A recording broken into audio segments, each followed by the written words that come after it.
하나님 감사합니다. 이 자리에 함께 하시고 또 이 자리에 지혜를 부어주실 우리 구주 하나님, 주님의 그 영광을 우리가 바라보기 원합니다. 우리가 이 성경 해석학 두 번째 시간을 맞이하면서 하나님께서 우리에게 지혜를 더욱 부어주셔서 우리가 하나님의 말씀을 더 하나님의 말씀으로 잘 이해할 수 있고 우리 삶 속에 받아들일 수 있도록 주님 인도하여 주시옵소서. 이 시간 오직 주님께만 영광 돌리오며 우리 구주 예수님의 이름으로 기도드립니다. 아멘. 네, 오늘 벌써 두 번째 시간이 되었습니다. 오늘 두 번째 성경과 친해지기 두 번째 시간입니다. 자, 우리 그러면은 오늘 배울 내용을 이제 다루기 전에 지난주에 우리가 했었던 내용들을 잠깐 점검하고 갔으면 좋겠어요. 한번 생각해 봅시다. 지난 시간에 중요한 핵심 요소가 있었는데요. 그것은 바로 우리가 성경을 어떻게 바라보고 어떻게 이해해야 될지에 대한 부분이 있었고, 그래서 성경을 해석하는데 세 가지 요소가 있었다는 것을 우리가 기억할 겁니다. 그래서 두 가지 그림을 그려보면서 한번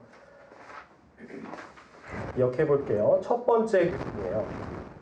처음에 하나님이 이렇게 이쪽에 왼쪽에 계셨고요. 그리고 오른쪽에 우리 사람, 정확히는 내가 여기 이렇게 있습니다. 하나님은 우리에게 하나님의 뜻을 알려주시기 위해서 성경이라는 방법을 통해서 우리에게 하나님의 뜻을 알려주셨어요. 이것을 계시라고 불렀죠. 근데 하나님께서 그냥 뜬금없이 성경이라는 걸 그냥 딱 떨어뜨려 놓으신 게 아니라 어떤 사람을 통해서, 저자라고 하는 사람을 통해서 성경을 쓰게 하셨고, 그리고 첫 번째로는 이 성경이 저자가 생각했었던 첫 번째 독자, 첫 번째 청중이 있었어요.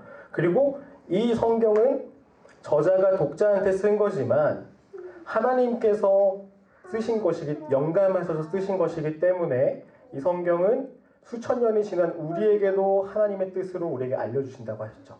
그런데 우리가 이 하나님의 뜻을 정확하게 알기 위해서는 몇 가지 요소가 필요했었는데, 이 성경은 저자의 생각과 저자의 시대적 배경으로 썼어요. 그래서 우리는 역사를 알아야 된다고 했습니다. 저자와 독자가 갖고 있는 역사를 알아야 되고, 역사 속에서는 시대적 배경, 그리고 문화적 배경이 있다고 했습니다. 그리고 성경은 그냥 아무렇게나 쓰여진 글이 아니라 그 당시 그 사람들이 이해할 문학장치다.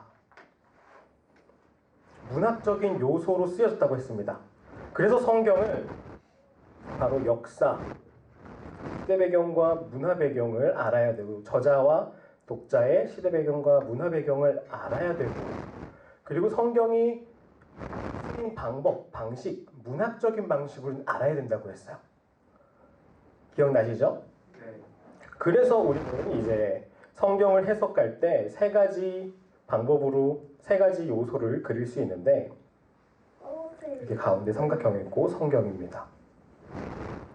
성경은 그래서 첫 번째 방법으로는 역사적인 관점으로 해석해야 되고, 또 성경은 문학적인 관점으로 해석해야 되고, 그리고 나서 성경은 신학적인 관점, 성경 처음부터 끝까지 전체가 무엇을 말하고 있는지 하나의 관점으로 봐야 되는데, 이것도 어디서 하라 그랬죠? 제자반. 네, 맞습니다. 제자반 저번 주에 오리엔테이션이 시작했어요. 그리고 이번 주부터 다시 일강 달리시죠? 여러분 참여하셔서 정말 좋은 일을 누리시길 바랍니다. 그래서 성경은 역사적인 배경을 알아야 되고, 문학적인 그걸 알아야 되고, 그리고 신학적으로 점검하면서 해석해야지 바른 하나님의 뜻을 찾을 수 있다 그랬어요. 지난주에 역사에 대해서 쭉 훑어봤습니다. 구약의 역사와 신약의 역사를 쭉 훑어봤었죠. 그래서 다 기억하시죠?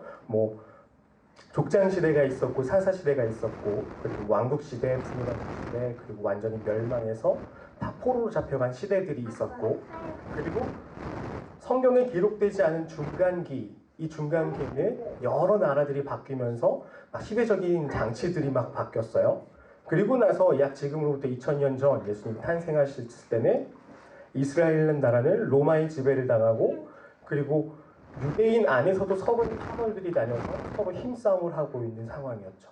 그런 배경 속에서 우리는 읽어야 된다고 했습니다.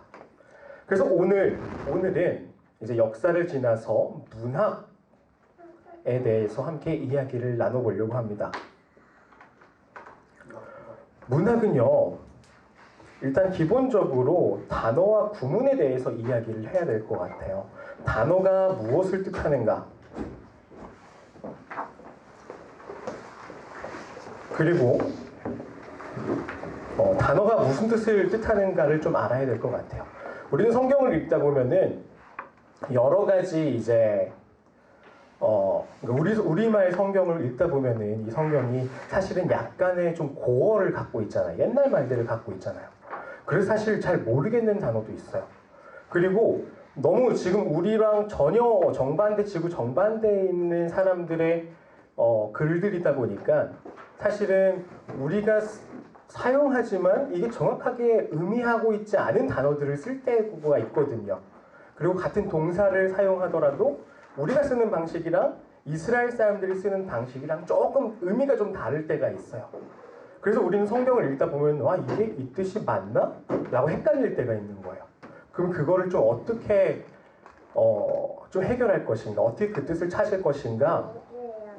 사실은 이거를 해결하려면요, 이제 헬라어, 히브리어 단어를 찾아봐야 되고, 그거에 대한 이제 그걸 연구해 놓은 연구 단어장들이 있거든요. 그런 것들을 찾아보는 게 베스트예요. 그런데 우리가 그걸 할 수는 없잖아요. 그래서 한 가지 팁을 드리자면은 여러 가지 번역본들을 보는 거예요. 번역본들.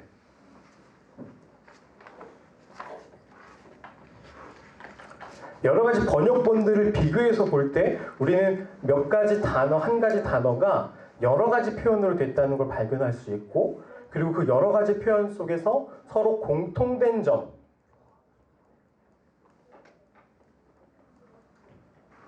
이 공통점을 찾아가면서 단어가 원래 갖고 있었던 뜻에 대해서 조금 더 다가갈 수 있는 거예요. 제가 여기서 좀 이제 제가 저번 주에 한 가지 팁을 드렸었죠. 여러 가지 성경 번역본들이 있다라고 말씀드렸었어요. 그리고 형식 등가에서는 좀 문장, 우리말이 조금 맞지 않더라도 그 헬라어, 히브리어 원본에 쓰였던 좀 구조 그대로 갖고 간다. 그리고 저 왼쪽에 있는 개념 등가라는 것은 좀 구조에 얽매이지 않고 어떤 특정한 단어에 얽매이지 않고 현대적인 의미 자체에 조금 이제 뜻을 둬서 의미를 토대로 해석을 하는 그런 개념의 그런 번역본들의 차이였어요. 그래서 제가 한 가지 좀 팁을 드리겠습니다. 우리가 여러 가지 번역본들을 다 보기 힘들잖아요. 근데 여러분들께서는 핸드폰만 있으면, 휴대폰만 있으면은 쉽게 찾아보실 수 있어요. 네이버든 다음이든 뭐 구글이든 가셔서 대한성서공회를 한번 검색해 보세요. 대한성서공회입니다.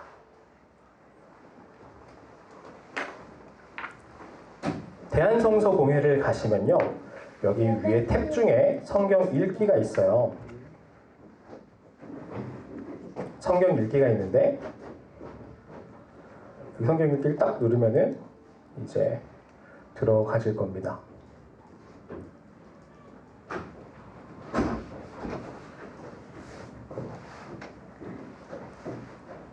와이파이가 잘 안 잡히나 보네요. 네, 잡혔습니다. 여기 이렇게 있고요. 이 대한성서공회에서 참 감사한 게 우리에게 무료로 여러 가지 서비스를 제공해요.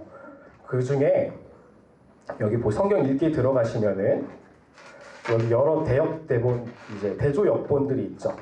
우린 지금 개역 개정을 이제 첫 번째로 보고 있고, 그 다음에 뭐 표준 세번역, 뭐 이렇게 세번역 해가지고 읽기 누르면은 서로 이렇게 비교해주면서 읽을 수 있어요. 그래서 요걸 통해서 이 단어가 어떻게 표현하고 있는지 볼 수 있는 거죠. 예를 들어서 여기 하나 볼까요? 7절에 궁창을 만들었다라고 말씀하셨어요. 근데 이 궁창이 저는 이게 어떤 단어인지 감이 잘 안 잡히는 단어예요. 그런데 같은 옆에 있는 7절, 표준 세번역의 7절에 보니까 여기는 창공이라고 나와 있죠. 하늘, 창공이라는 뜻이었고, 옆에 보니까 새 번역에서 창공이라고 나오네요. 이런 식으로 여러 가지 번역본들을 보면서 우리가 조금 살펴볼 수 있는 거예요. 그리고 번역본을 살펴보기에 이 대한성서공회 모든 교단들이 인정하는 성경 번역 단체거든요. 전 세계에 있는 단체입니다. 그리고 우리나라에서 서비스하고 있는 대한성서공회, 여기 들어가셔서 가시면은 아주 좋은 양질의 서비스를 우리가 누릴 수 있다라고 추천드립니다. 어쨌든 단어는 이렇게 찾아보면 좋을 것 같고요. 이제 구문을 얘기를 해보겠습니다. 문학 안에서는 이제 어떤 단어가 나왔고, 단어보다 조금 더 큰 단위, 한 문장이 나오죠. 근데 문장을 어떤 단어를 먼저 배열하는가에 따라서 그 글 쓰는 사람은 자기가 강조하고 싶은 걸 강조할 수 있어요. 그게 바로 구문의 역할이거든요.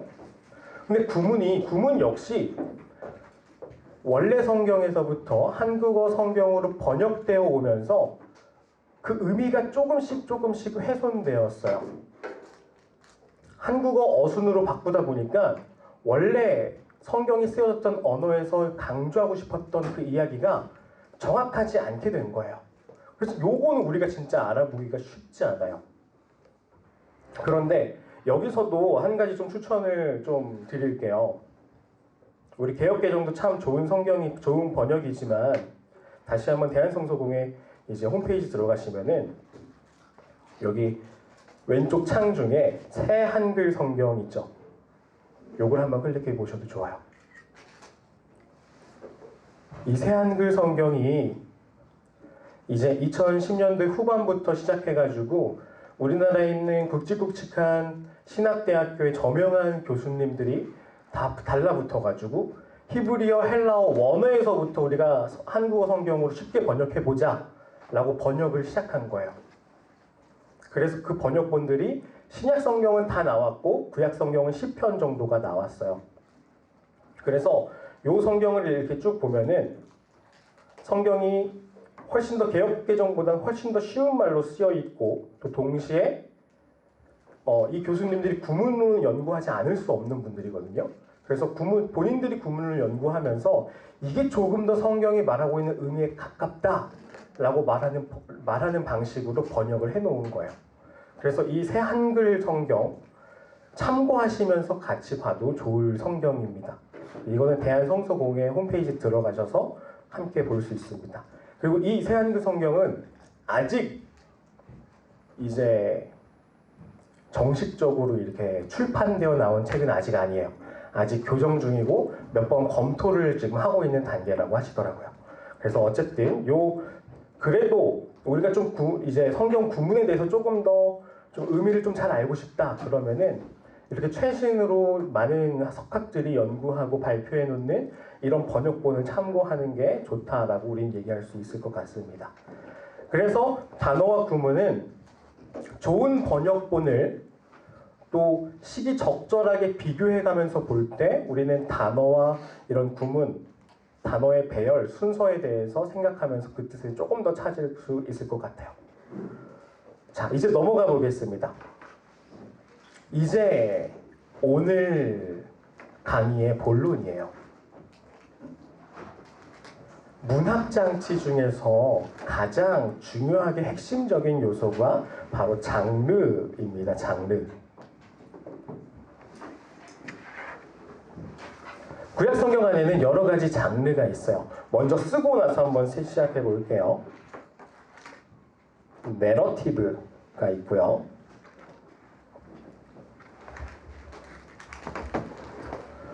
그리고 시, 그리고 지혜서, 그리고 예언서가 있습니다. 내러티브는 이야기입니다. 이야기. 어떤 사건들을 쭉쭉쭉 시간의 순서대로 배열해 놓고 이거에 대해서 누군가 설명해 주는 이야기 형식이에요. 이야기. 그리고 이건 시는 말 그대로 시입니다. 그리고 지혜서, 여기서부터 조금 어려운데 지혜서는 뭐냐면 지금 우리 현대에는 없는 문학 형식이에요. 요거는 고대인들이 사용했었던 방식인데 이 지혜서는 우리가 살아가면서 어떤 선택을 할지 지혜를 주는 데 목적이 있는 문학 장르예요. 형식 자체는 시로 표현될 수도 있고 내러티브, 이야기 형식으로 표현될 수도 있어요. 그러나 읽는 사람이 직관적으로 아, 이 사람은 우리에게 이걸 가르쳐주고 싶구나, 우리 삶에서 이렇게 하는 게 조금 더 지혜로운 방식이구나 라는 걸 알려주고 싶어하는 방식인 겁니다. 지혜를 알려주는.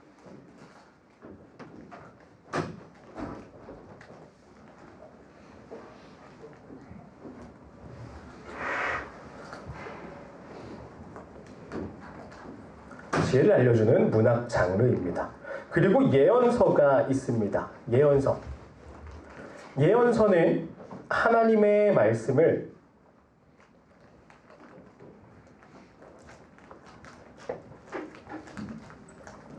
사람에게 선포하는 이야기예요.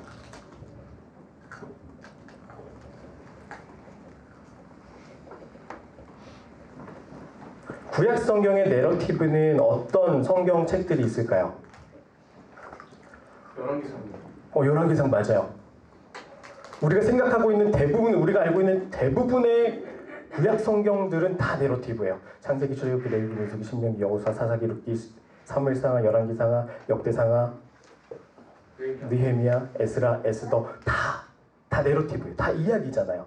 어떤 등장인물들이 나오고 어떤 사건들이 있으면서 시간의 흐름대로 쭉 이어진 이야기잖아요. 다 내러티브인 거예요. 우리가 알고 있는 예언서의 대부분도 사실 내러티브의 장르에 속해요. 그렇다면은 시는 뭐가 있을까요? 시편.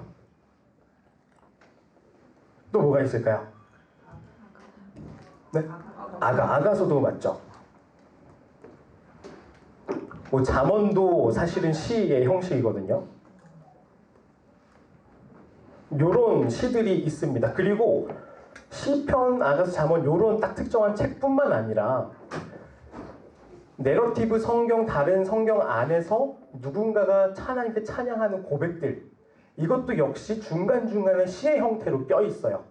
예를 들어서 사무엘서가 시작하는 사무엘서 2장에 한나가 하나님께 기도해요. 하나님께 감사의 기도를 올려요. 그 한나가 하는 기도 역시 이 시의 형태로 쓰여 있습니다.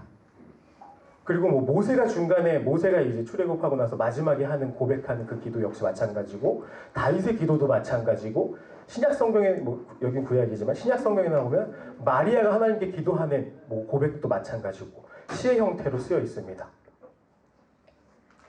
그럼 지혜서는 뭐가 있을까요? 잠언 맞습니다. 잠언, 전도서 맞아요. 또 대표적으로 욥기. 다 우리 삶 속에 어떻게 살아가야 될지, 어떤 선택을 하는 게 지혜로운 방법인지 알려주는 책들입니다. 이런 게 있고요. 또 예언서는 또 뭐가 있을까요? 이사야. 계시록은 신약이니까 나중에 좀 이따가 해볼게요. 좋아요. 좋습니다. 좋아요. 뭐 이사야, 예레미야, 뭐 우리가 알고 있는 대선지서, 소선지서, 성경, 구약 성경의 뒤쪽에 붙어 있는 많은 책들, 그 책들이 다 예언서들이죠. 우리가 장르는 예언서로 볼 수 있고, 또 그 형태는 뭐 내러티브 쓰여져 있기도 하고 뭐로 쓰여져 있기도 하고 여러 가지가 있습니다. 어쨌든 구약의 장르는 이렇게 구성되어 있고요. 그리고 신약의 장르도 있습니다. 신약의 장르 역시 똑같이 구약과 마찬가지로 첫 번째는 내러티브로 시작합니다. 이야기 형식이죠. 신약 성경에 나타나는 내러티브는 뭐가 있을까요? 사복음서가 있고요. 또 사도행전 맞습니다. 사도행전 요 정도가 내러티브일 거예요. 그리고 이제 신약 성경에 나타나는 특별한 장르가 있어요. 그 전에 뭐냐면 이거예요. 비유. 예수님께서는 제자들에게 많은 것들을 가르쳐 주면서 그냥 A는 B다 딱 정확하게 알려주신 게 아니라 비유로 설명하신 게 진짜 많아요. 그래서 비유는 우리는 예수님의 비유를 하나의 이 장르로 똑 떼어내가지고 조금 더 우리가 이 예수님의 비유는 우리가 이렇게 이해하고 이렇게 해석하는 것이 좋겠다라고 알려 이제 그런 형식을 만들었습니다. 그래서 예수님의 비유를 하나의 장르로 우리는 볼게요. 그리고 신약의 장르는 아까 말씀하셨던 편지, 네, 서신서, 편지. 대체로 바울 선생님께서 많이 쓰셨죠. 바울이 여러 교회에다가 혹은 어떤 개인에게 바울이 본인이 갖고 있는 그런 애통함과 또 그런 사랑하는 마음, 또 하나님 가르쳐 주시는 그런 마음을 담았었던 편지들이 서신서라고 부르죠. 서신서 역시 그 당시에 그 사람들이 이해할 수 있는 방식대로 쓰였습니다. 우리가 지금 쓰는 편지 방식이랑은 조금 다를 거예요. 그것도 나중에 함께 볼게요. 그리고 나서 이제 신약의 마지막 장르는 묵시입니다. 예언서와 같은 개념이에요. 이 묵시는 요한계시록이 있겠죠. 이렇게 구약의 장르와 신약의 장르가 있습니다. 그래서 이번 주와 다음 주는 이 두 가지 신약과 구약에 나타나는 이 여러 가지 장르들을 우리가 어떻게 좀 구체적으로 어떻게 하면 우리가 좀 이렇게 쉽게 해석하고 이해할 수 있을까, 그것들을 함께 나눠보려고 합니다. 그래서 오늘은 특별히 내러티브, 시, 지혜서를 우리 함께 이야기해 볼 거예요. 그리고 내러티브를 어떻게 이해할 것인지 한번 살펴보고 그거에 실질적으로 우리가 한 본문을 선택해서 그 본문을 직접 한번 만져보면서 한번 읽어보면서 그 방법대로 해석했을 때 어떤 메시지를 우리가 찾을 수 있는가 한번 보도록 하겠습니다. 자, 이제 내러티브입니다. 자, 쓰면서 해볼게요. 자, 내러티브란 무엇일까요?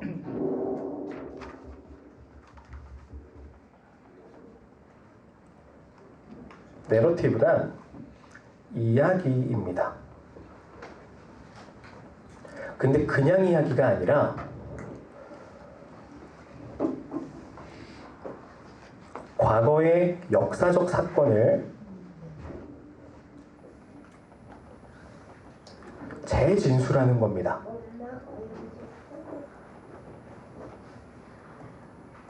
과거에 있었던 어떤 사건이 있었어요. 근데 그 사건을 쓰는, 이 역사서를 쓰는 사람이, 이 내러티브를 쓰는, 이 이야기를 쓰는 사람이 과거에 있었던 그 사건을 다시 한번 말하면서 지금을 사는 사람들한테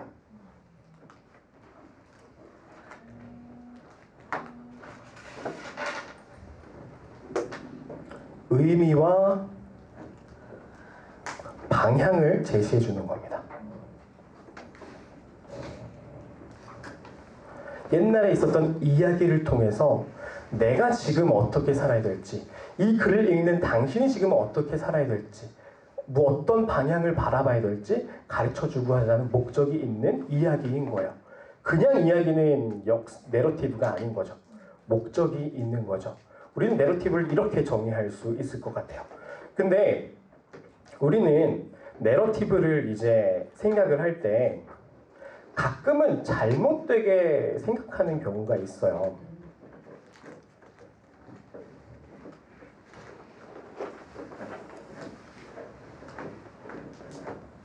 우리는 내러티브를 볼 때 이렇게 생각할 수 있습니다. 어떤 이 이야기 속에는 어떤 숨겨져 있는 의미가 있지 않을까?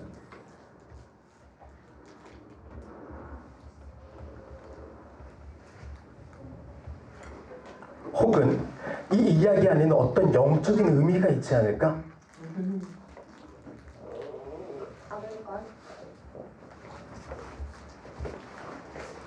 우리가 이 문구에 휩싸이게 되면요, 내러티브 이 이야기 속에서 진짜 하고 싶었던 것을 뛰어넘어서 내가 원하는 방식으로 해석할 가능성이 정말 높아져요. 그래서 우리는 이것을 지향할 겁니다. No. 이렇게 해석하면 안 된다는 거죠. 그리고 또 하나는 너무 도덕적인 교훈을 우리가 얻으려고 할 때가 있어요.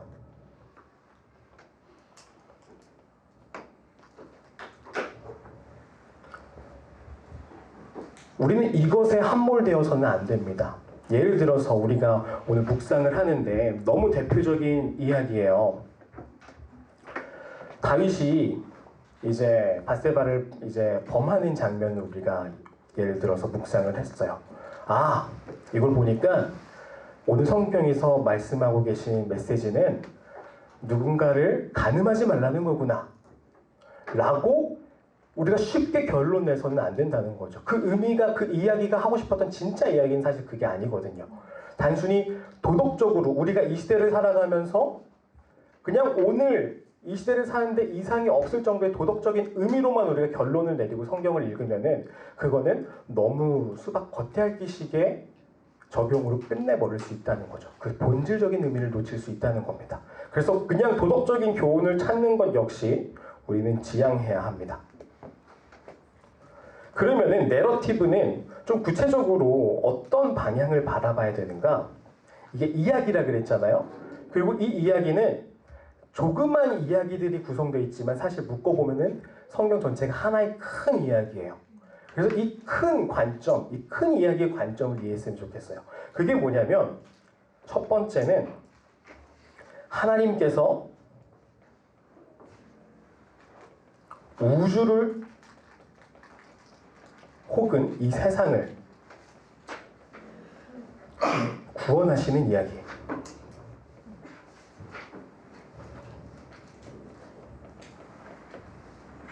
이게 내러티브 이야기의 목표예요. 그리고 두 번째는 조금 더 낮춰서 하나님께서 사람을 구원하시는 이야기예요.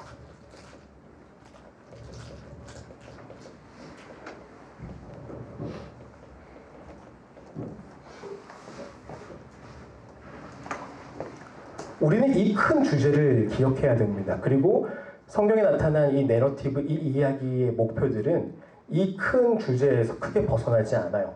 예를 들어서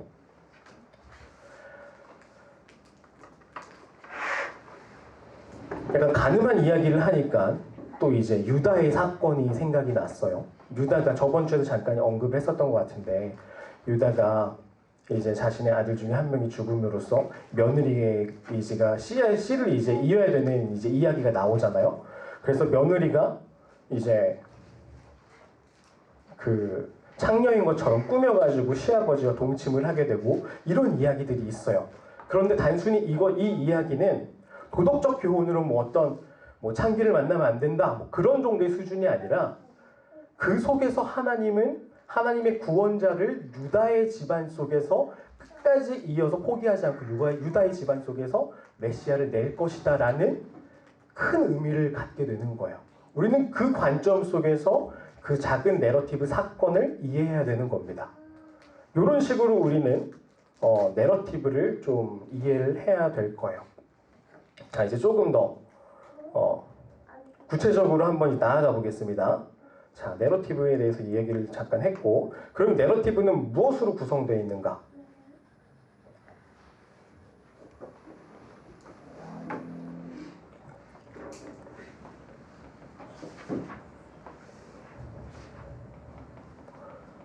내러티브는요, 여러분 잘 생각해 보세요. 소설과 비슷해요. 소설은 무엇으로 이루어져 있나요? 맞아요. 등장인물.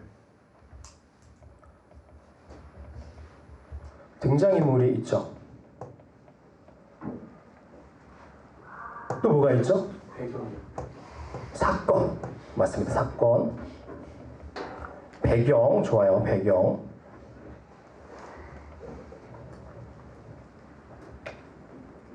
요런 것들이 있죠. 그리고 이 소설 속에서도 역시 그것도 있을 거예요. 어떤 나레이터, 화자, 무슨 서술해주는, 설명해주는 사람.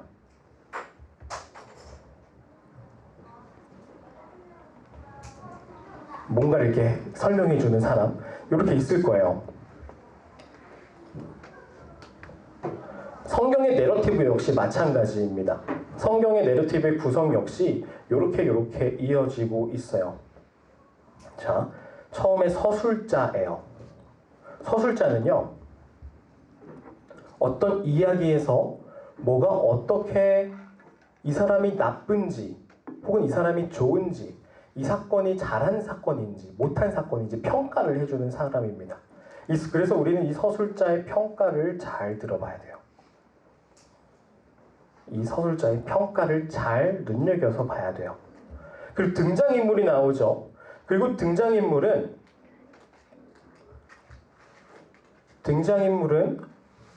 또 다른 누군가와 대화를 합니다. 발언,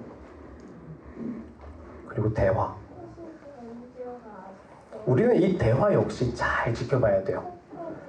이 대화 속에서 이 등장인물이 어떤 사람인지, 어떤 캐릭터인지, 어떤 성격인지 우리는 파악할 수 있고, 그리고 이 사람의 이 대화 발언을 통해서 성경은 이 사람을 긍정적으로 평가하고 있는지 부정적으로 평가하고 있는지 우리는 찾을 수 있어요. 그래서 우리는 등장인물의 대화를 잘 살펴봐야 됩니다. 그리고 모든 이야기는 사건이 등장합니다. 정확히는 갈등이죠. 바로 갈등을 우리는 잘 눈여겨봐야 돼요. 이것을 우리는 또 다른 말로 플롯이라고 부를게요. 플롯이 뭐냐면 어떤 흐름인데 이런 거죠. 우리가 소설에서도 이제 배우면은 소설은 이런 구성으로 이어져 가죠. 발단, 전개, 위기, 절정, 결말. 어떤 사건이 시작되는 시점이 있고 거기서부터 그냥 그대로 있지 않고 뭔가 한계가 변해요. 그러면서 뭔가 이야기가 흘러갑니다. 그리고 어떤 갈등이 시작되고 그 갈등이 서로 점점 커져요. 그리고 그 갈등이 최고조로 찍은 다음에 그리고 나서 어떤 특정한 사건을 통해서 결론이 끝나고 이 이야기는 이렇게 끝난다라고 하는 흐름이 있어요. 성경 안에 있는 내러티브도 마찬가지입니다. 성경 안에 있는 내러티브도 어떤 갈등을 중심으로 어떤 이야기가 시작되고 전개되고 이제 점점 고조되고 그리고 최절정을 찍고 끝나게 돼요. 이 흐름을 우리는 잘 기억해야 될 겁니다. 그리고 나서 우리는 배경도 아까 말했었죠. 배경도 중요한 부분이에요. 이 사건이 어디에서 어떻게 이루어지는지 우리는 이거를 이렇게 연결해보죠. 지난 시간 첫 시간에 배웠었던 성경을 해석하는 또 하나의 꼭지, 역사 있었죠. 시대적 배경과 문화적 배경. 우리는 이 성경 안에, 이 내러티브 안의 배경 역시 그런 맥락 속에서 함께 살펴봐야 될 것 같아요. 이 성경이 이 특정한 장면이 어디서 어떻게 시작되는가, 그리고 이 시작된 이 장소와 이 시간은 실제적인 역사 속에서 어떤 배경을 갖고 있는가. 예를 들어 사막이라면은 사람들이 물이 없었겠고 집이 없었겠고 먹을 게 없었겠죠.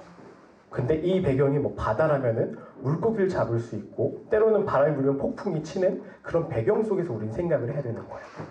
자, 내러티브의 구성은 이렇게 시작돼요.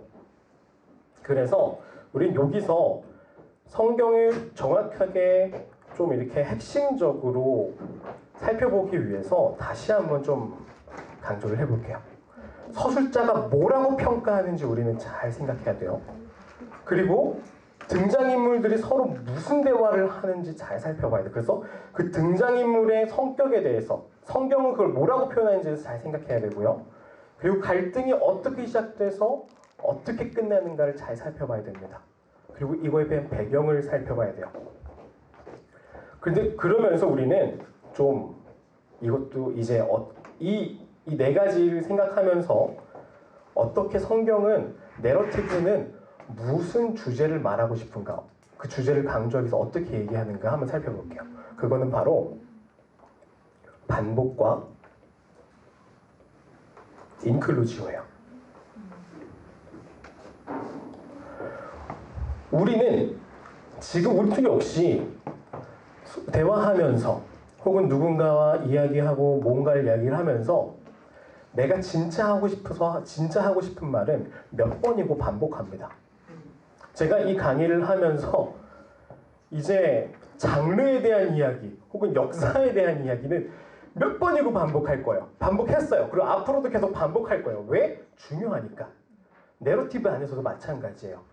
그 한 이야기 속에서 진짜 화자가 하고 싶은 말은 몇 번이고 계속 반복해요. 그리고 그 이야기를 질질질질 끌어요. 어떤 대화를 하면은 그 대화가 점점 길어져요. 아, 그럼 우리는 깨달아야 돼요. 이게 이 이야기 속에서 진짜 하고 싶은 말이구나.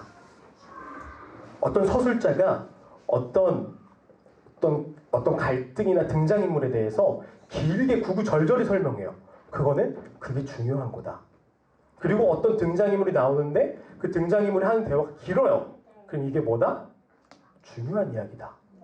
그리고 어떤 이 발달, 전개, 위기, 절정, 결말이 있는데 이게 딱 5등분 해가지고 보통 이렇게 쭉 흘러가잖아요. 근데 위기가 너무 길어요. 전체 분량에 있어서. 그러면은 이 부분이 핵심 부분이다. 혹은 결말에 대해서 막 구구절절히 뭐 그 결론을 뭐 예를 들어서 여호수아가 이스라엘 백성들이 이끌고 점령을 했어요. 그래가지고 땅을 여기 분배하고 저기 분배하고 저기 분배하고 결론 부분이잖아요. 분배하는 건. 구구절절히 한다? 이 이야기에서는 가장 중요한 부분이 이 결론이 이 부분이다 라는 겁니다. 그래서 우리는 그 분량이 강조하고 있는 걸 봐야 돼요. 반복하고 있는 거. 그리고 또 하나는 인클루지오라는 건데요. 이거는 히브리 사람들이 특징적으로 즐겨 사용하던 방식이에요. 저는 이거를 우리 유초등부 안에서 저는 이제 햄버거다, 샌드위치다 라고 소개해줬어요. 그게 뭐냐면 이 사람들은 글을 쓸 때 이렇게 쓰는 걸 중요해요. 가장 가운데 진짜 본인이 하고 싶은 말을 딱 써요. 그리고 그 앞뒤로 비슷하거나 똑같은 얘기를 써요. 그리고 그 앞뒤에 또 반복해요. 거창한 서술하는 뭐 말을 이렇게 써요. 그래서 우리는 학자들은 이걸 이렇게 불렀어요. 이건 A다. 뭐 어떤 A를 얘기했어요. 그 다음에 B를 얘기했어요. 그 다음에 C를 얘기했어요. 근데 이 두 번째는 이 B랑 비슷한 이야기인 거죠. 그래서 B 다시. 그리고 가장 바깥에 있는 거는 A랑 비슷하니까 A랑 비슷하다. 이렇게 표현해놨어요. 이걸 인클루지오라고 얘기를 해요. 우리나라 말로 뭐 봉투 기법, 뭐 이렇게 봉투 안에 뭔가 넣은 느낌이다 라고 얘기도 하고, 어떤 사람들은 샌드위치 기법이다. 샌드위치처럼 층층이 쌓아가지고 가운데 뭔가를 넣었다 라고 얘기도 해요. 근데 히브리 사람들이요, 이 방식을 진짜 좋아해요. 이 이야기 스토리상에서도 이런 구조를 많이 넣고요. 우리가 앞으로 우리가 살펴볼 시를 쓸 때도 이런 방식으로도 많이 써요. 그리고 구약에서만 끝나는 게 아니라 신약 성경에 가서도 이 인클루지오 기법을 써가지고 진짜 하고 싶은 말 숨겨놔요. 그래서 우리는 이걸 참 주의 깊게 잘 살펴봐야 돼요. 이걸 잘 살펴봐야 합니다. 그래서 가운데, 여기서 근데 가장 중요한 말은 반복하니까 A다가 아니라 가장 중요한 거는 C예요. 가운데 있는 거. 혼자 있는 거. 진짜 말하고 싶은 게 가운데 있는 겁니다. 우리는 이 방법들을 통해서 우리 내러티브, 하나의 사건을 한번 살펴보려고 합니다. 우리 실질적으로 좀 이번에는 성경을 갖고 계시면 성경을 한번 펴가지고 한번 살펴보려고 해요. 성경이 없으시면은 앞에 있는 화면을 함께 참고하셔도 좋을 것 같습니다. 혹시 지금 성경책이 없으신 분 있으신가요? 집사님 안 계시고. 혹시 그럼 진아쌤, 우리 뒤에 우리 초등부에서 쓰는 성경책 한번 2권만 해서 우리 한번 보여주실까요? 집사님. 성경 있습니다. 어플로 보셔도 됩니다. 우리 함께 살펴볼 성경은요, 사무엘상 25장이에요.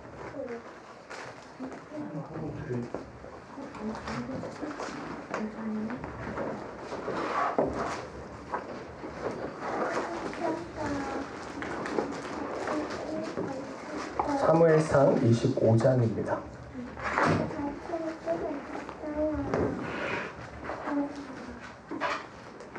제가 시간을 드릴게요. 한번 읽어보세요.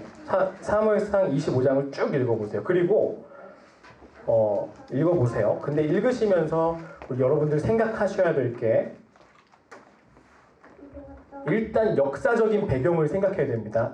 이 사건이 어느 시점에 일어났고 이게 어떤 사건 뒤에 있는가, 그리고 이 시대의 문화를 한번 잘 생각해 봐야 돼요. 이 시대는 어떤 문화를 가졌는가.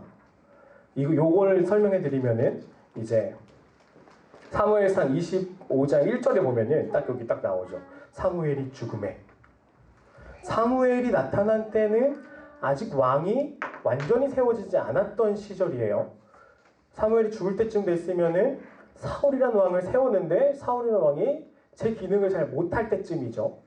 그리고 사사기의 끝에 있는 마지막 사사가 바로 사무엘이거든요. 그래서 사사기를 생각해보면 사사기는 왕이 없어서 본인이 지들을 원하는 대로 다 하던 시대였구나. 그러니까 참 종교적으로 타락했고 문화적으로 타락했었던 그런 시대구나 라고 우리는 생각해 볼 수 있어요. 그런 시대 배경 속에서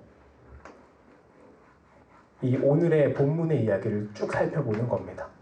이런 역사적인 배경, 문화적인 배경을 생각해보고, 그리고 나서 25장에 나오는 서술자는 등장인물을 뭐라고 평가하고 있는지, 그리고 등장인물들이 서로 뭐라고 대화하고 있는지, 그리고 이것을 어떤 갈등의 구조, 플롯이라는 그 구조 속에서 살펴볼 겁니다.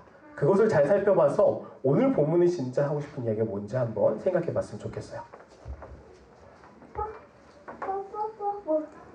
우리 한 5분 정도 시간을 드릴 테니까 충분히 천천히 읽어보시기 바랍니다.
성경을 한 번씩 쭉 다 읽어보셨나요?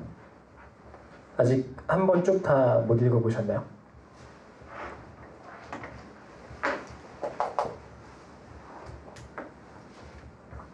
시간이 더 필요할까요?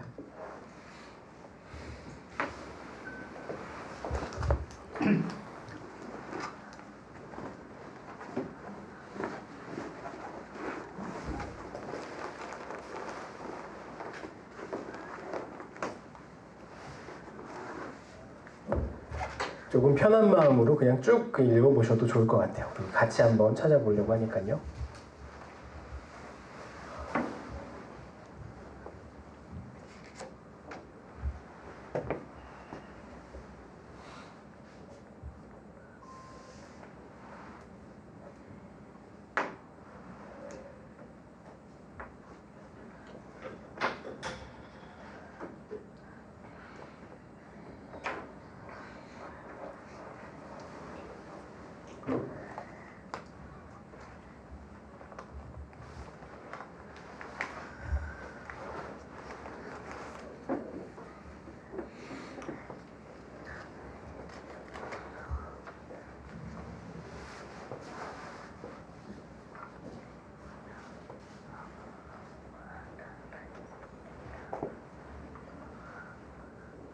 다 예쁘겠다.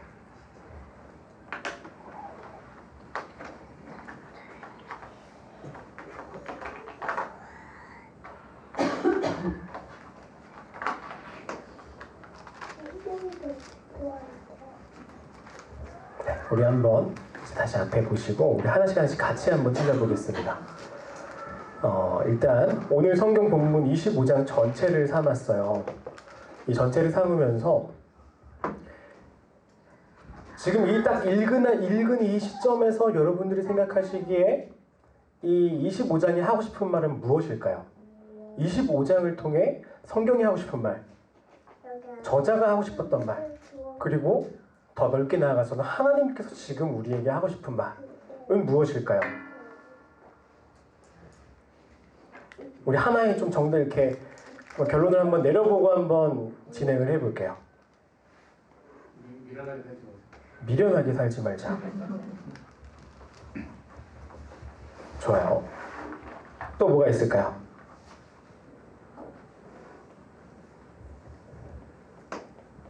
아무리 화가 나도 한 번만 참자. 화가 나도 참자.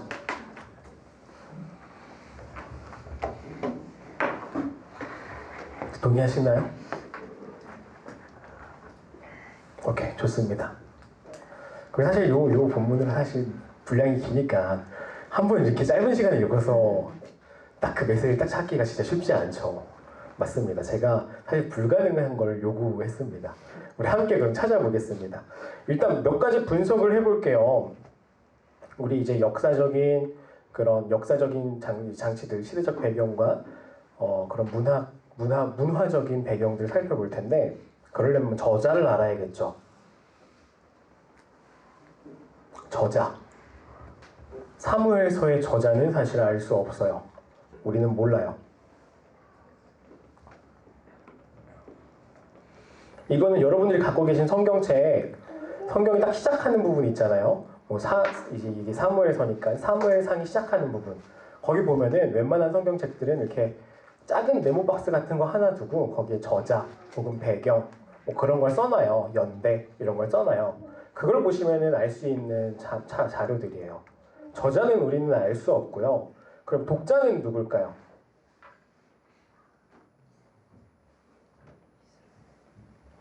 네, 이거는 이스라엘 사람들인데 이스라엘이라는 나라가 멸망한 후에 포로로 잡혀가고 그리고 다시 돌아왔을 때 그들이 다시 예루살렘으로 돌아왔을 때 그때 나라가 멸망해서 허망한 상태, 희망을 잃은 상태의 이스라엘 사람들에게 이제 썼던 글일 거라고 우리는 추정합니다. 희망이 없는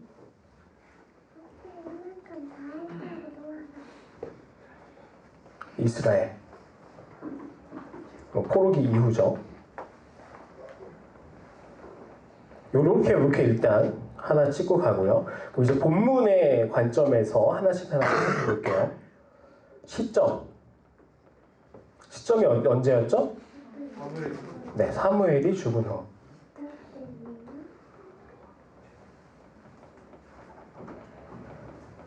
다른 말로 여전히 사사시대라는 거고 조금 더 이제 우리의 배경 지식이 조금 있어야겠지만 아까 말했듯이 사울 왕의 왕으로 섰지만 왕의 역할을 제대로 감당하지 못하는 상태예요. 그런데 이스라엘을 지도하고 있었던 아주 유능한 인도자, 리더 사무엘이 죽었으니까 이스라엘은 이제 뭔가 방향을 잃고 어찌해야 될 바를 모르는 혼돈의 상태.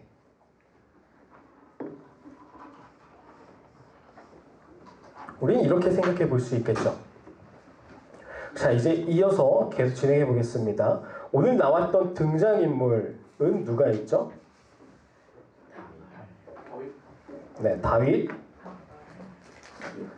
나발, 아비가일. 네, 뭐 다른 인물도 잠깐 뭐 등장하는 것 같지만 핵심 인물은 요 세 명이죠. 그러면은 나레이션, 화자는 서술자는 뭐라고 인물들을 평가하고 있나요? 나발을 밀어냈어요. 네. 3절에 나오죠.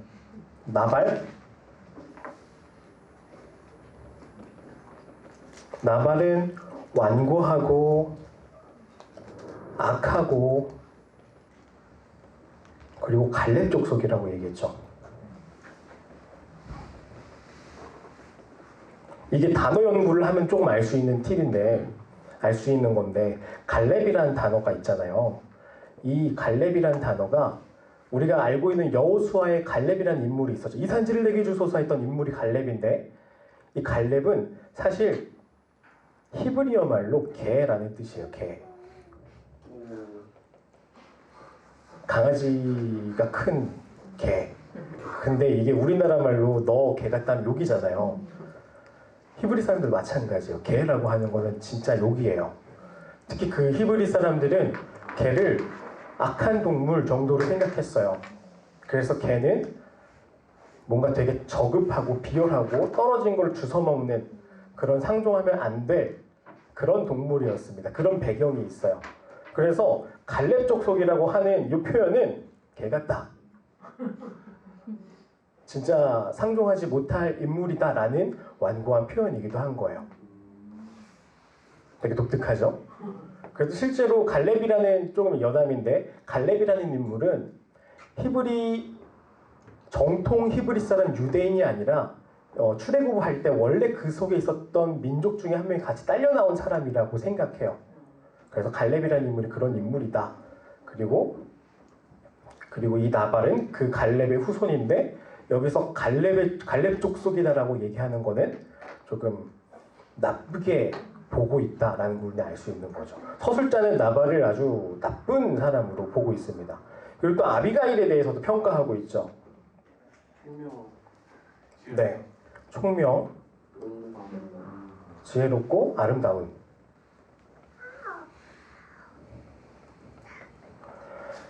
아비가일에서는 아주 좋게 얘기하고 있어요. 좋아요. 서술자에 대해서 서술자가 얘기하는 걸 보니까 중요한 거는 나발이라는 인물과 아비가일이라는 인물을 좀 서로 이렇게 대조하면서 뭔가 나발은 안 좋게 보고 있고 아비가일은 좋게 보고 있구나라는 걸 우리는 깨달았어요. 아, 성경에서 하고 싶은 말이 이 어딘가쯤에 어떤 메시지가 담겨 있겠구나. 우리는 찾는 거예요. 좋습니다. 이제 플롯에 대해서 한번 얘기해 보죠. 저는 여기 이 플롯에 대해서 얘기할 때 찾아볼 때 이렇게 써놓고 찾아요. 발단, 전개, 위기, 절정, 결말.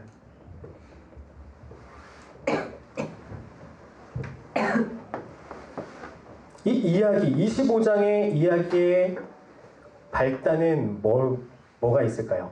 다윗이 나발한테 살아보거든. 아니 그렇게 볼 수 있는데 제가 보기에는 좀 이렇게 시작한 것 같아요. 미안해요. 미안해요. 너무 이렇게 화끈해서 미안해. 제가 보기에 이렇게 이 흐름이 뭔가 이제 그 어떤 이렇게 평화롭게 살다가 어느 날 됐는데 양털을 깎는다는 소식을 딱 듣게 돼요. 나발이 양털을 깎을 때가 됐어요.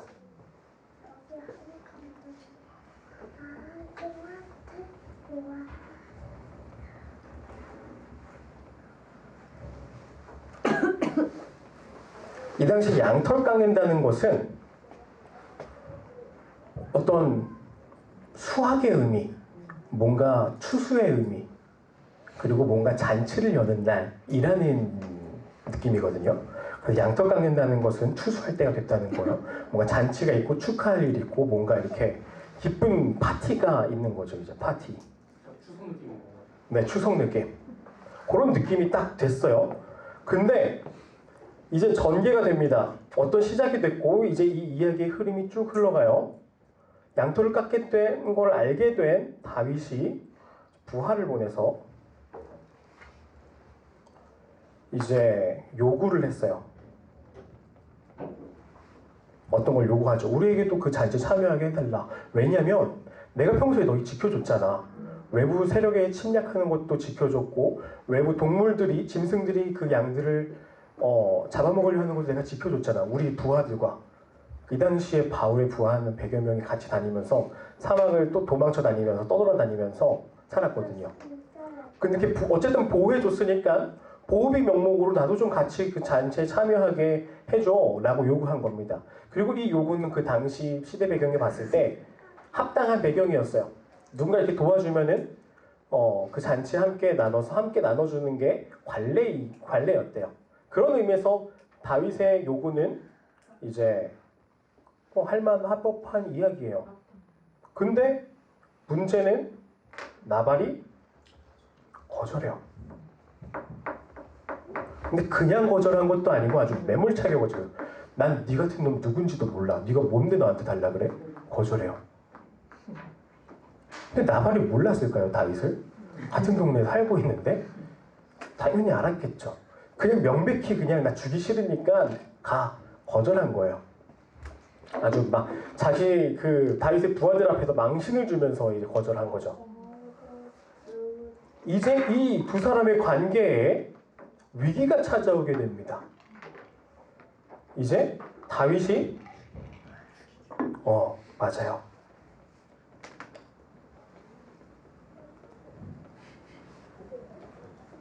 죽이기로 했죠. 근데 그 앞에 나와서 죽이기로 하고 이제 부하들과 함께 찾아가고 있는데 아비가일이 나와서 설득을 합니다. 여기까지가 전개하고 위기까지 쭉쭉쭉 올라가는 단계예요. 이제 설득을 했어요. 뭔가 이렇게 하고 그리고 이제 다윗과 아비가일 사이에 서로 어떤 깊은 대화를 합니다. 그리고 절정이 있죠.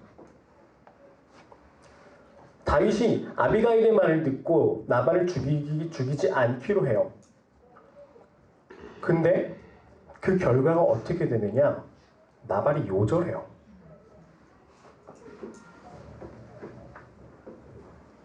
그리고 이거를 다윗이 봅니다. 그리고 다윗이 뭔가를 깨달아요.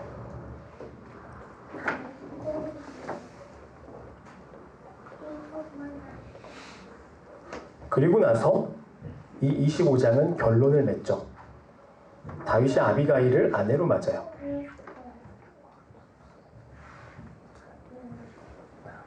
이러면서 25장이 끝납니다. 이 플롯에서 자 여기 앞에 어떤 등장인물이 나왔고 서술자가 뭐라고 표현하는지 봤고 그리고 나서 플롯을 쭉 살펴봤어요. 그럼 여기에서 이 25장이 하고 싶은 얘기는 뭘까요? 이제 우린 찾아볼 거예요. 플롯 속에서 조금 긴 부분이 없었나요? 있었나요? 어디였죠? 아비가일이 말하는 설득. 맞아요. 아비가일이 설득하는 장면이에요. 제가 일부러 여기는 설명하지 않았죠. 아비가일이 설득하는 거예요. 이게 분량에서 뜬금없이 다른 데보다 길어요. 그럼 우리는 이제 여기가 진짜 하고 싶은 말이 있는 거구나 찾아가는 거예요. 그리고 그 부분을 다시 한번 읽고 무슨 뜻인지 묵상해 보는 거예요. 여기가 지금 몇 절이죠? 24절에서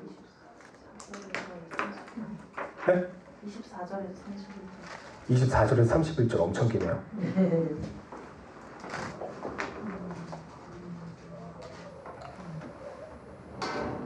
맞습니다. 요거는 아예 요걸로 넘어가서 보시죠. 자, 24절에서 31절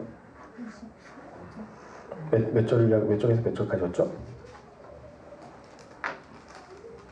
25절, 24절,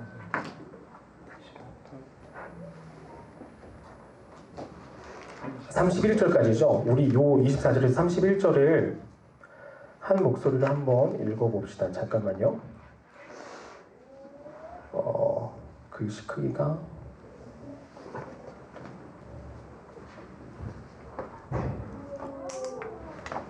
성경이 없으신 분은 요거 앞에 있는 화면을 괜찮나요? 네. 그럼 24절에서 31절까지 우리 함께 쭉 읽어보겠습니다. 시작. 그가 다윗의 발에 엎드려 이르되 내 주여 원하건대 이 죄악을 나 곧 내게로 돌리시고 여종에게 주의 귀에 말하게 하시고 이 여종의 말을 들으소서. 원하옵나니 내 주는 이 불량한 사람 나발을 개의치 마옵소서. 그의 이름이 그에게 적당하니 그의 이름이 나발이다. 그는 미련한 자니이다. 여종은 내 주께서 보내신 소년들을 보지 못하였나이다. 내 주여 여호와께서 살아계심을 두고 맹세하노니 내 주도 살아계시거니와 내 주의 손으로 피를 흘려 친히 보복하시는 이를 여호와께서 막으셨으니 내 주의 원수들과 내 주를 해하려 하는 자들은 나발과 같이 되기를 원하나이다. 여종이 내 주께 가져온 이 예물을 내 주를 따르는 소년들에게 주게 하시고 주의 여종의 허물을 용서하여 주옵소서. 여호와께서 반드시 내 주를 위하여 든든한 집을 세우시리니 이는 내 주께서 여호와의 싸움을 싸우시니요 내 주의 일생에 내 주에게서 악한 일을 찾을 수 없음이니이다. 사람이 일어나서 내 주를 쫓아 내 주의 생명을 찾을지라도 내 주의 생명은 내 주의 하나님 여호와와 함께 생명사기 속에 쌓였을 것이요 내 주의 원수들의 생명은 물매로 던지듯 여호와께서 그것을 던지시리이다. 여호와께서 내 주에 대하여 하신 말씀대로 모든 선을 내 주에게 행하사 내 주를 이스라엘의 지도자로 세우실 때에 내 주께서 무죄한 죄를 내 주께서 친히 보복하셨다든지 함으로 말미암아 슬퍼하실 것도 없고 내 주의 마음이 걸리는 것도 없으시리니 다만 여호와께서 내 주를 후대하실 때에 원하건대 내 주의 여종을 생각하소서 하니라. 아멘. 이 아비가일이 한 말 중에 굉장히 중요하고 핵심은 바로 28절 29절의 말씀이에요. 그게 뭐냐면 다윗 왕이시여 당신이 하나님을 위해 그렇게 싸우셨지 않습니까? 그렇게 열심히 사셨지 않습니까? 당신에게 악하게 행하는 사람은 당신이 하나님께 하셨듯이 하나님께서 당신에서 하나님이 하실 겁니다. 그러니까 당신 손에 굳이 더러운 피 묻히지 마시고 당신 손에 굳이 하나님 앞에 모시기에 책망하실 죄를 짓지 마십시오. 그건 하나님께서 처벌하실 거예요. 당신은 그저 하나님이 하실 일을 지켜봐 보세요. 하나님 공의로운 하나님이신데 그 하나님이 하실 일을 보세요. 라고 얘기한 거예요. 그리고 그 이야기를 다시 듣고 아 그렇구나 참 좋은 지혜로운 말이다 라고 넘어갔어요. 근데 그걸 들은 결과가 어떻게 됐었죠? 며칠이 지나지 않아 진짜 그 말대로 됐어요. 하나님께서 나발을 정말 하나님이 하셨다라고 밖에 설명할 수 없는 급사하게 만든 거예요. 다윗은 깨달은 거예요. 아, 내가 하는 게 아니라 하나님께서 악한 자들을 처벌하시는구나. 다윗은 그걸 깨달은 거예요. 이 25장에 정말 중요한 하고 싶은 말은 바로 그건 거죠. 하나님께서 악한 자를 벌하실 거다. 너희들은 너희 손에 죄에 피를 묻히지 말고 너희 손에 죄를 짓지 말아라. 하나님께 맡겨드려라.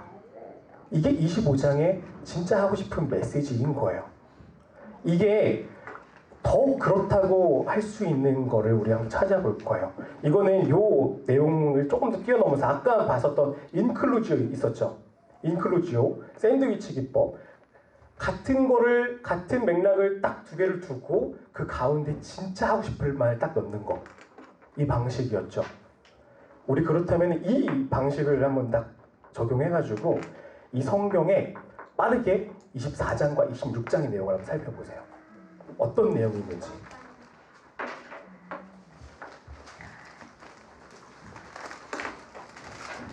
(24장과 26장의 내용이에요. 맞아요. 24장에는요 다윗이 사울을 죽일 수 있는 기회가 있습니다. 그때 다윗이 사울의 뒤로 몰래 찾아가가지고 사울의 옷자락을 탁 잘라갖고 와요. 대신 죽이진 않았죠. 대신 사울에게 이 옷자락을 보여주면서 내가 당신을 죽일 수 있었음에도 난 당신을 살려줬습니다. 얘기해요. 그리고 26장 역시 사울을 죽일 수 있는 기회가 똑같이 주어져요. 그런데 역시나 다윗은 죽이지 않고 사울을 살려줍니다. 근데 이 두 개의 차이가 뭘까요? 잘 생각해 보세요. 이 두 개의 차이가 있어요. 비슷해 보이는데 두 개의 차이가 있단 말이에요. 24장에 죽일 수 있는 기회가 있었고 그리고 25장에서 다윗은 아비가일을 만나면서 하나님께서 주시는 지혜를 깨달았어요. 뭔가를 깨달았어요. 그리고 나서 똑같은 상황이 나오는데 다윗은 뭔가 조금 변해요. 우린 그걸 찾는 거야. 그게 뭐죠? 부하들 획득하는 말이 다르죠. 옷자락. 옷자락이 다른 거예요. 24장의 마음에는요 다윗은 사실 처음에 다 사울을 보면서 죽이고 싶은 마음이 들었을 거예요. 그래서 칼을 들고 찾아갔어요. 그러나 마음속에 꺼려지는 끝내 양심을 그 양심을 이제 이기지 못하고 그 양심에 져가지고 사울을 죽이지 못해요. 맞아요. 참 좋은 마음이죠. 근데 두 번째 기회가 왔을 때는 이래요. 다윗의 부하들이 다윗한테 이래요. 왕이요. 지금 죽일 때가 됐습니다. 이제 진짜 사울 왕을 죽입시다. 언제까지 우리가 도망쳐야만 합니까? 그럴 때 다윗은 얘기하는 거죠. 깨달은 거예요. 악한 일을 한 건 내가 굳이 내 손에 피 묻혀서 내 손에 죄를 지을 필요가 없다. 이 죄는 공의로운 하나님께서 그 사람을 벌하실 것이다. 아예 다윗의 부하들이 얘기하자마자 아예 마음먹기부터 달랐어요. 그는 하나님께서 세우신 자인데 내가 어떻게 죽이겠냐. 놓아주자. 라고 살려줘요. 똑같은 장면인데 이게 다른 거예요. 다윗은 이걸 깨달은 거예요. 하나님께서 벌하실 자를 벌하시고 하나님께서 세울 자를 세우신다를 깨달은 거죠. 그래서 25장이 진짜 하고 싶은 말이 바로 그건 거예요. 하나님께서 세우실 자는 세우시고 하나님께서 벌하실 자를 벌하시자. 그러니까 우리는 하나님 앞에 나아가 죄 짓는 삶을 살지 말자. 이 얘기인 거예요. 구조로 보니까 더 명확해지죠. 그 구조가. 그리고 더 기가 막힌 게 뭐냐면 사무엘상과 사무엘하는 사실 한 권의 책이에요. 우리가 후대에 구조적으로 나눈 것 뿐이거든요. 너무 길어서. 사무엘상에 시작되는 지점 한나가 이제 뭐였죠? 한나가 애를 못 낳아가지고 하나님 앞에 기도하잖아. 그때 사무엘이라는 인물을 낳잖아요. 근데 그럴 때 한나가 하는 기도 중에서 굉장히 중요한 이야기가 있어요. 그게 뭐냐면 하나님께서 높이실 자를 높이실 거고 하나님께서 낮추실 자를 낮추실 것이다. 거기서부터 사무엘서 전체의 큰 주제가 시작되는 거예요. 그리고 그 주제가 시작되고 사무엘이라는 인물이 생기고 다윗이 이제 기름을 부어움 받았잖아요. 근데 이상하게 다윗이 기름 부은 이후부터 다윗의 삶은 점점 나락으로 떨어져요. 우리가 보듯이 골리앗을 죽였지만 점점 도망쳐야 되고 때로는 자기 입술에 침을 묻혀가면서 미친 척을 해야 되고 자신의 원수 블레셋이라는 나라에 가가지고 미친 척하면서 살아가야 되는 거예요. 다른 사람들을 다리 기어가면서 점점 왜 떨어지는 삶을 살지 하다가 이 25장에 이 메시지를 깨닫고 나서 다윗은 이제서야 왕으로 점점 상승해요. 다윗의 삶은. 그리고 반대로 사울은 처음에는 왕으로 승승장구하며 살다가 하나님께 맡기지 않고 내 욕심으로 내가 할 거야 라고 내가 제사를 드린 그 순간부터 사울의 삶은 나락으로 떨어져요. 결국 자신의 아들들은 다 죽임당하고 자신 역시 그렇게 비참한 최후를 맞이하고 말죠. 자살에 가까운 비참한 최후를 맞이하고 말죠. 그게 바로 사무엘서가 말하고 싶은 이야기였던 거예요.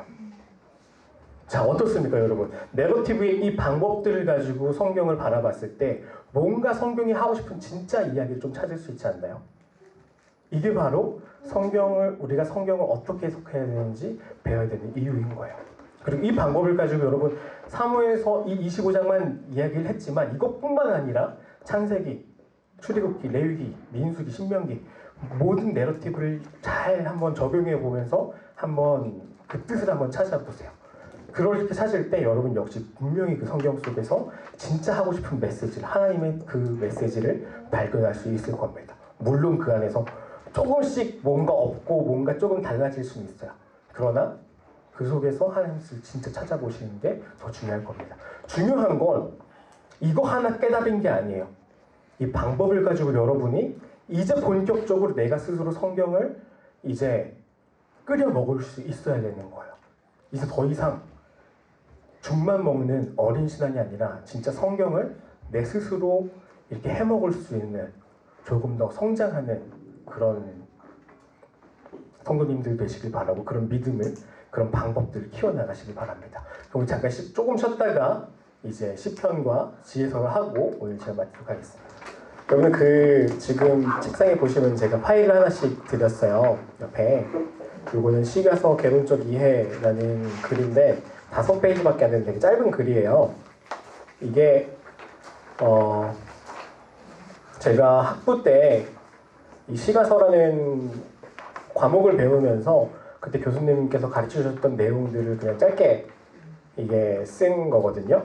요거 한번 그냥 참고로 읽어보시면 좋다라고 이제 생각이 돼요. 시에 대해서 어떻게 이해할 것인가 그렇게 있습니다. 그리고 제가 여러분들께 드리고 싶었던 게 있어요.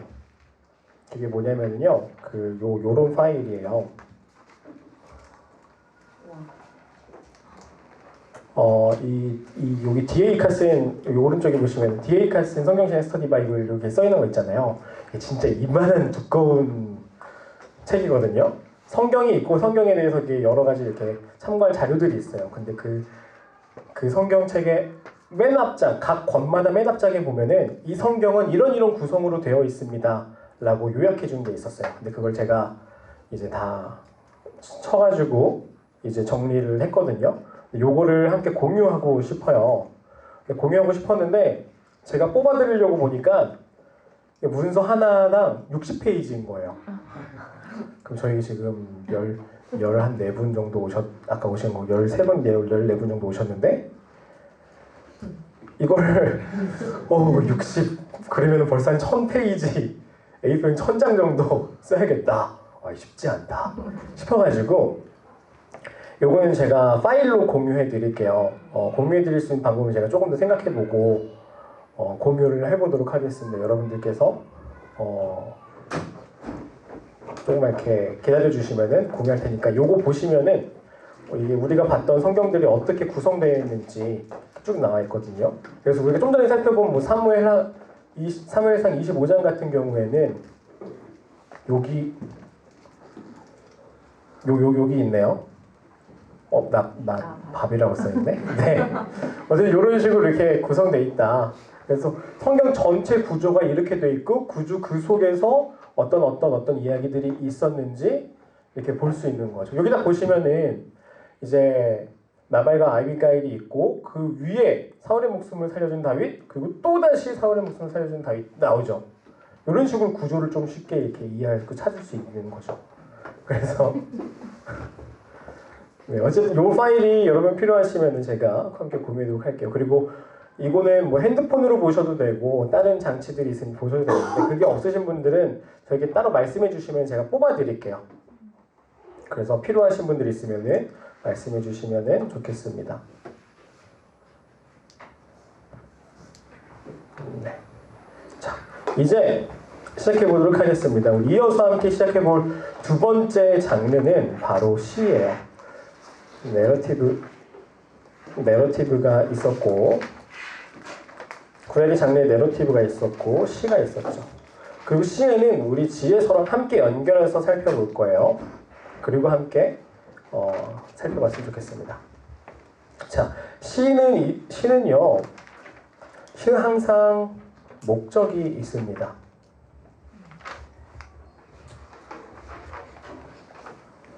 여러분 시 써보신 적 있나요? 여러분 시 써보셨어요? 없으신가요? 저는 한번 써봤거든요. 언제 썼냐면요. 제가 군대에 있을 때 썼어요. 그러니까 제가 생각보다 감성적인 사람이에요. 그래서 감정을 막 표출을 해야 되거든요. 근데 군대에 있으면 감정 표출이 안 되잖아요. 할 수 있는 게 글을 쓰는 거예요. 그래서 글을 쓰다 보니까 어느 순간 막 그런 아련한 막 진정한 사랑에 혹은 뭐 어떤 거에 대해서 막 감정이 막 올라오잖아요. 그거를 이제 글로 하나씩 쓰는 거예요. 그 시를 지금 읽어보면 진짜 와 쉽지 않습니다. 쉽지 않은데 중요한 건 시의 목적이 뭐냐는 거죠. 시의 목적은 그 안에 자신의 감정과 생각을 담아서 상대방에게 전하는 거예요. 성경 안에 나오는 시도 마찬가지겠죠. 성경 안에 나오는 시의 목적도 바로 그거예요. 누군가가 자신의 감정과 자신의 생각을 누구에게 전달하는 거예요. 근데 그 대상이 누구냐? 바로 하나님인 거죠. 그래서 근데 그 하나님께 토로하는 자신의 감정, 자신의 생각을 하나님과 자신의 관계에서만 끝내는 것이 아니라 하나님은 그것을 사용하셔서 그 감정을 독자 역시 그 시를 읽는 사람 역시 그 감정에 공감하게 하고 하나님께 동일한 방식으로 하나님께 나아오도록 도와주는 게 히브리시의 목적인 거예요. 이런 식으로 명료화해서 정리해 볼 수 있어요. 그게 뭐냐면 화자가 자신의 감정, 생각을 하나님께 토로하여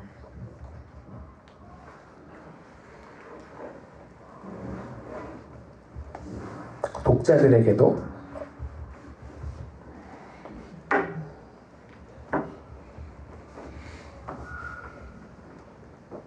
같은 고백을 할 수 있도록 도움. 이게 히브리 시, 성경에 나타나는 히브리 시의 목표인 거죠. 자, 그러면 시의 종류가 있습니다. 우리 그냥 시편에 나와 있는 시만 해도 150편이 넘잖아요. 근데 다 똑같은 주제가 아니라 여러 가지 주제가 있어요. 그 주제별로 이렇게 나누는데 탄식시, 저주시도 있어요. 그러니까 하나씩 쭉 해볼게요. 창조시, 제왕시, 감사시, 신뢰시, 찬양시, 지혜시, 저주시. 이거는 뭐 학자마다 조금 구분하는 게 조금씩 다르기도 하고 뭐 여러 가지가 합쳐가지고 하나로 얘기하기도 해요. 그런데 이런 식으로 얘기해 볼 수 있는 게 우리가 주위에서 살펴볼 게 탄식시와 저주시입니다. 탄식시는 왜 주의 깊게 살펴봐야 되냐면요. 성경에 나오는 시 중에 56%가 탄식시예요. 성경에 나오는 시의 56%가 하나님 나 죽겠어요. 하나님 나 괴로워요. 이게 56%예요. 반이 넘어가는 거죠. 이게 우리한테 의미하는 바가 사실 생각보다 상당합니다. 그것은 성도라고 이 삶을 그냥 행복하고만 살지 않는다. 괴로우니까 하나님께 토로하는 거겠죠. 우리 삶은 괴로울 때가 많다.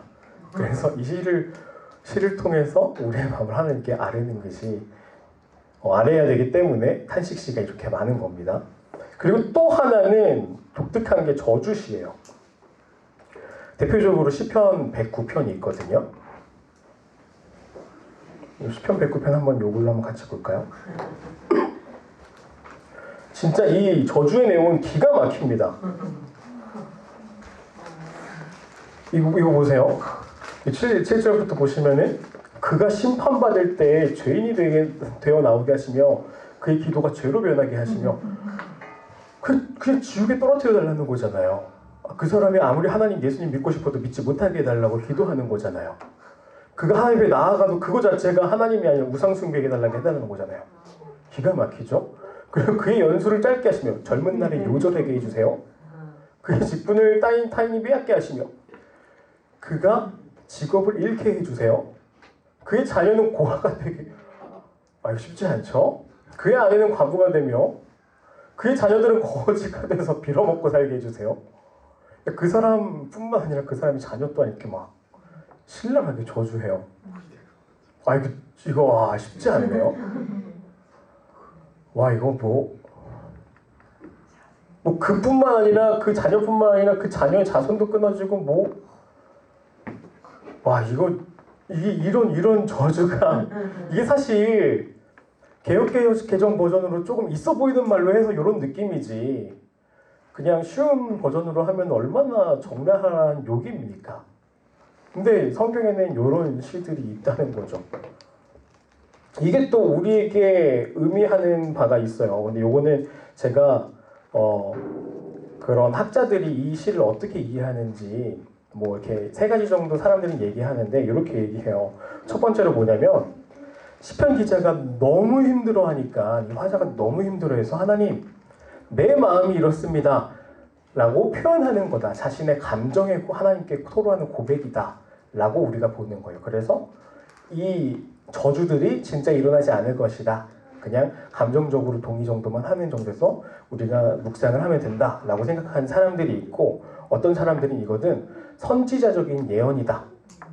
선지자가 하나님을 따르지 않는 그 이방 민족을 향해서 저주하고 하나님 따르지 않는 사람 저주하잖아요. 그리고 그 저주가 이루어지잖아요. 그거와 같은 이야기다 라고 생각하는 사람들이 있고요.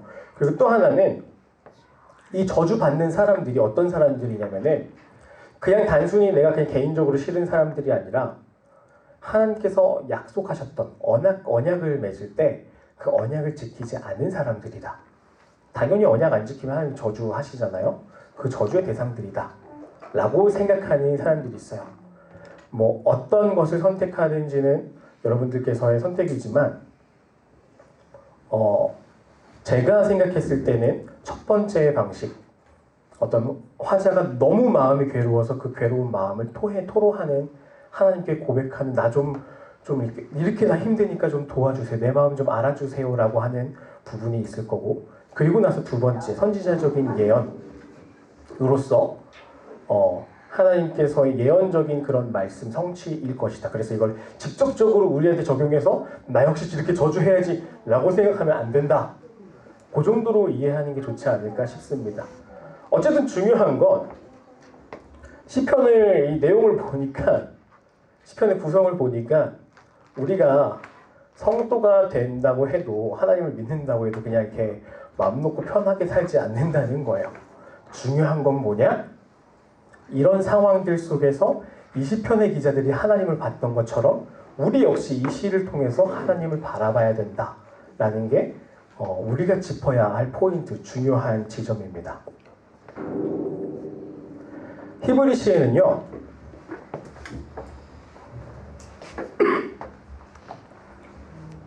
특징이 있어요. 아까 인클루지오와 같은 그런 구조 같은 것도 얘기하는 건데, 시의 특징은 바로 평행법입니다. 여러 가지가 있는데 평행법이에요.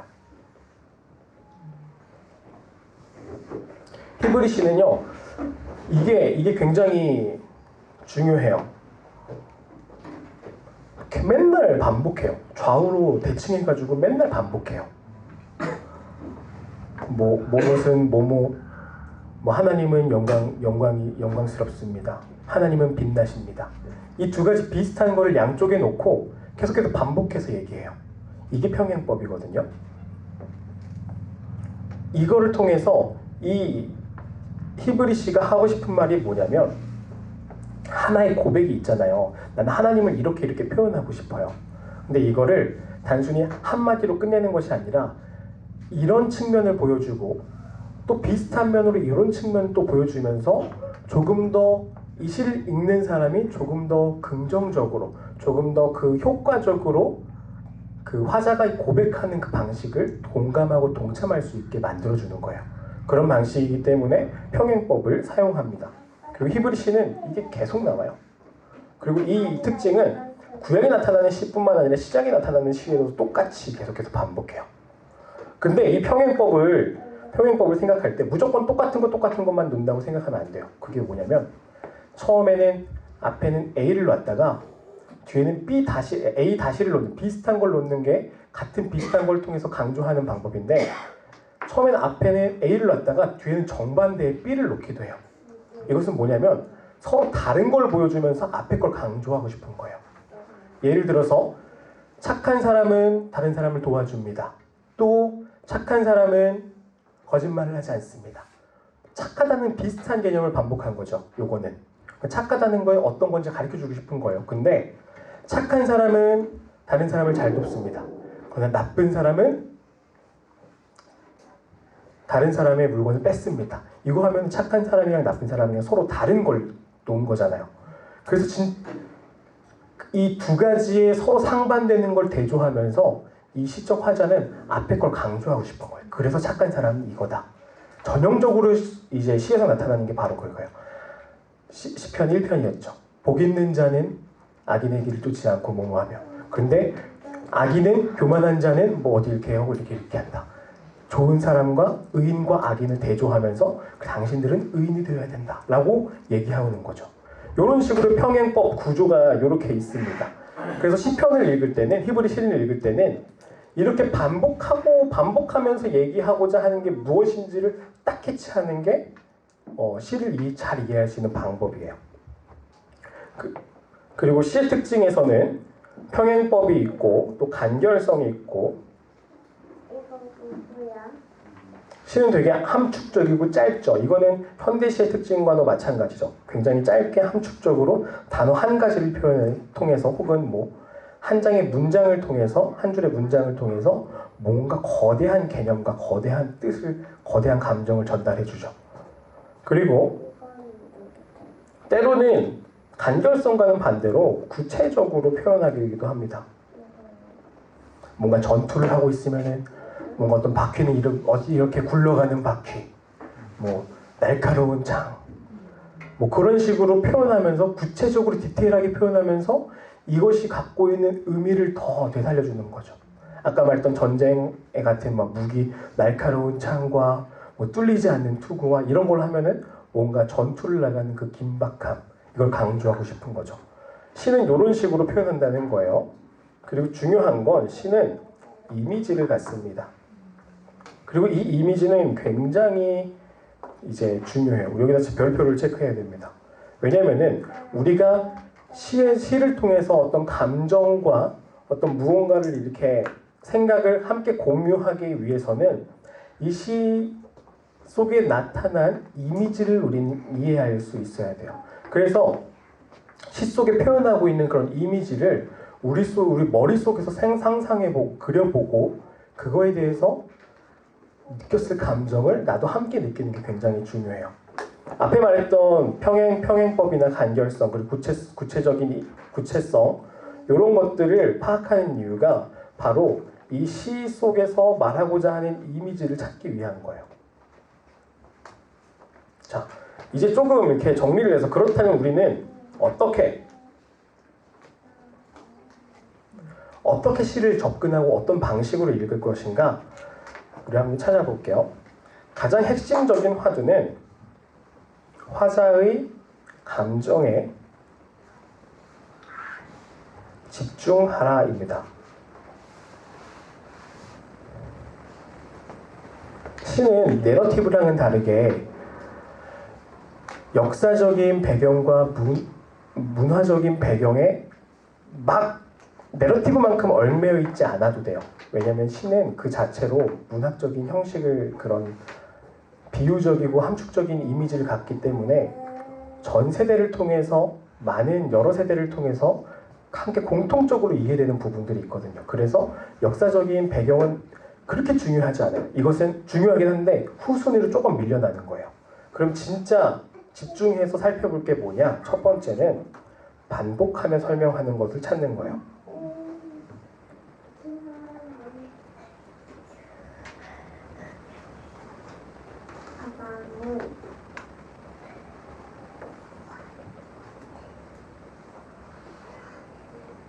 아까 얘기했었죠?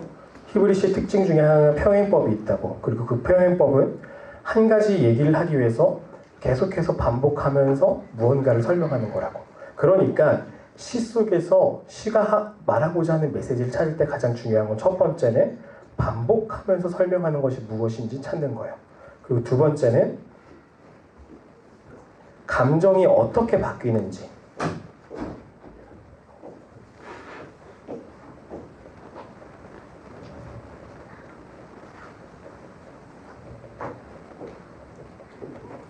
감정이 처음엔 어떤 감정으로 시작하는데 나중에는 어떤 감정으로 끝내는지를 파악하는 거예요. 아까 말했던 탄식시 있었잖아요. 56%가 탄식시라 그랬잖아요. 하나님 나 너무 괴롭고 힘들어요 라고 대부분의 시들은 시작해요. 그런데 이 탄식시의 대부분은 탄식시의 끝을 보면은 다 하나님께 감사하고 하나님을 찬양하면서 끝내요. 화자의 감정이 처음엔 괴롭고 힘들고 너무 막 못 견디겠다가 시간이 지나면 지날수록 하나님께 감사합니다라는 마음으로 변하는 거예요. 이런 감정이 어떻게 변하는지 파악을 해야 합니다. 그게 시의 그 주제를 파악할 수 있는 두 번째 방법이고요. 세 번째는 시의 구조를 파악하는 거예요.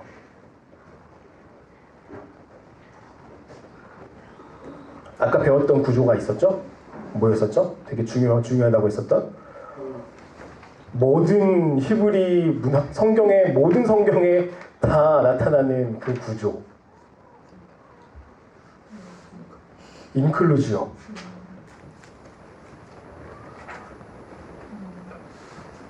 요 샌드위치, 햄버거 생각하면 됩니다. 샌드위치. 중요한 걸 가운데 놓고 그리고 여러 가지들을 앞뒤로 똑같이 쌓으면서 설명하는 방식인 거죠. 이 구조가 시 역시 시에도 동일하게 나타나요. 그래서 그걸 통해서 화자가 강조하고 싶은 게 뭔지 찾아내면 됩니다. 어쨌든 중요한 건 시에서 하나님께서 우리에게 주신 메시지를 찾기 위해서는 시 속에 나타난 화자의 감정에 집중해야 됩니다. 그리고 이 감정을 찾기 위해서는 반복해서 설명하는 것이 뭔지 알아야 되고 파악해야 되고 그 다음에 화자의 감정이 어떻게 흘러가고 어떻게 변화되는지 파악해야 되고 그리고 이것을 파악하기 위해서 구조적으로 어떻게 생겨먹었는지 우리가 조금 이렇게 나눠볼 필요가 있다는 겁니다. 요걸 했을 때, 이 시는 이 시의 화자는 하나님께 이런 감정을 토로하고 이런 마음을 고백하고 있구나 라고 우리는 알 수 있는 거고, 그걸 통해서 나 역시 그러한 방식으로 그러한 같은 고백으로 하는 게 나아갈 수 있게 된다는 거예요. 이런 것을 우리가 생각했으면 좋겠습니다. 우리가 이어서 바로 지혜서로 함께 넘어가 볼게요. 지혜서는 굉장히 독특한 장르예요. 왜냐하면 현대에 없기 때문이에요. 이게 지혜서 아까 지혜서에 포함되어 있는 성경책이 욥기, 잠언, 전도서 이렇게 있었다고 했죠. 근데 잠언은 쓰여있는 형식은 시예요. 전형적인 평행 구조를 계속해서 얘기하거든요. 그리고 욥기는 내러티브예요.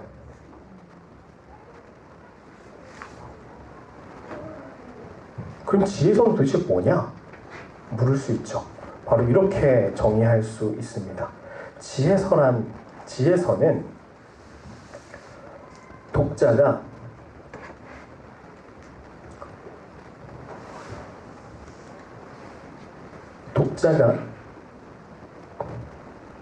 지혜를 가질 수 있도록 쓰인 글이라고 정의할 수 있을 거예요. 근데 한 가지 더 정의를 해야 됩니다. 그게 뭐냐면 바로 지혜예요. 여기서 말하는 지혜는 그냥 IQ가 높거나 혹은 어떤 연륜에 나타나는 지혜, 그런 지혜가 아닙니다. 이런 지혜가 아니에요. 여기서 말하는 지혜는 삶에서 경건한 선택을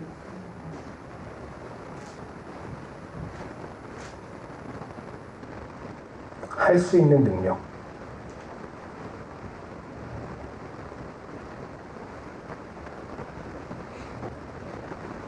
이게 지혜입니다. 그리고 성경에서 말하는 지혜서의 핵심은 한 단계 더 나아가서 이 지혜는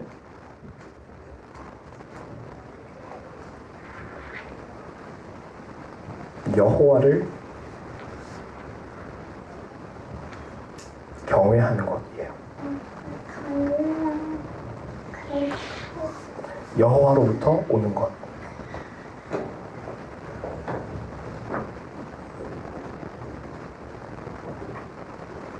이게 바로 성경이 말하는 지혜입니다. 그래서 우리는 욥기, 잠언, 전도서를 보면서 우리 삶 속에 여러 가지 상황들이 있지만 그 속에서 하나님을 경외하는 것, 그리고 하나님을 아는 것을 선택할 수 있는 능력을 갖게 만들어주는 게 바로 욥기, 잠언, 전도서의 역할인 거죠. 우리는 욥기, 잠언, 전도서를 읽으면서 하나님을 경외하는 마음을 가지도록 선택할 수 있는 능력을 갖게 되는 겁니다. 그게 지혜서의 핵심 목표인 거죠. 아까 말했듯이 이 형태 자체는 여러 개로 나눠져서 나와요. 여러 형식으로. 그런데 중요한 건 이제 이걸 우리에게 어떻게 적용할까라는 거죠. 근데 여러분들 잘 생각해 보세요. 전도서와 잠언을 한번 아무데나 딱 펴고 읽어보세요. 이걸 어떻게 적용을 해야 될까? 생각보다 쉽지 않습니다. 왜냐하면은 제가 진짜 별로 안 좋아하는 성경이 잠언, 전도서거든요. 왜냐면은 이게 이야기가 안 이어지니까 한 절 읽고 끝내야 되는 거예요. 이거를 한 장을 읽으면은 제게 주어지는 메시지가 수십 가지가 되는 거예요. 그래서 못 읽겠더라고요. 어떻게 적용하라는 거야. 이런 마음이 들더라고요. 그래서 읽는 게 쉽지 않았어요. 그렇게 막 선호하지 않았어요. 그런데 이 지혜서를 우리 삶 속에 잘 적용하면서 메시지를 찾으면서 이해할 수 있는 방법은요, 바로 이런 거예요. 적절한 상황에 따라서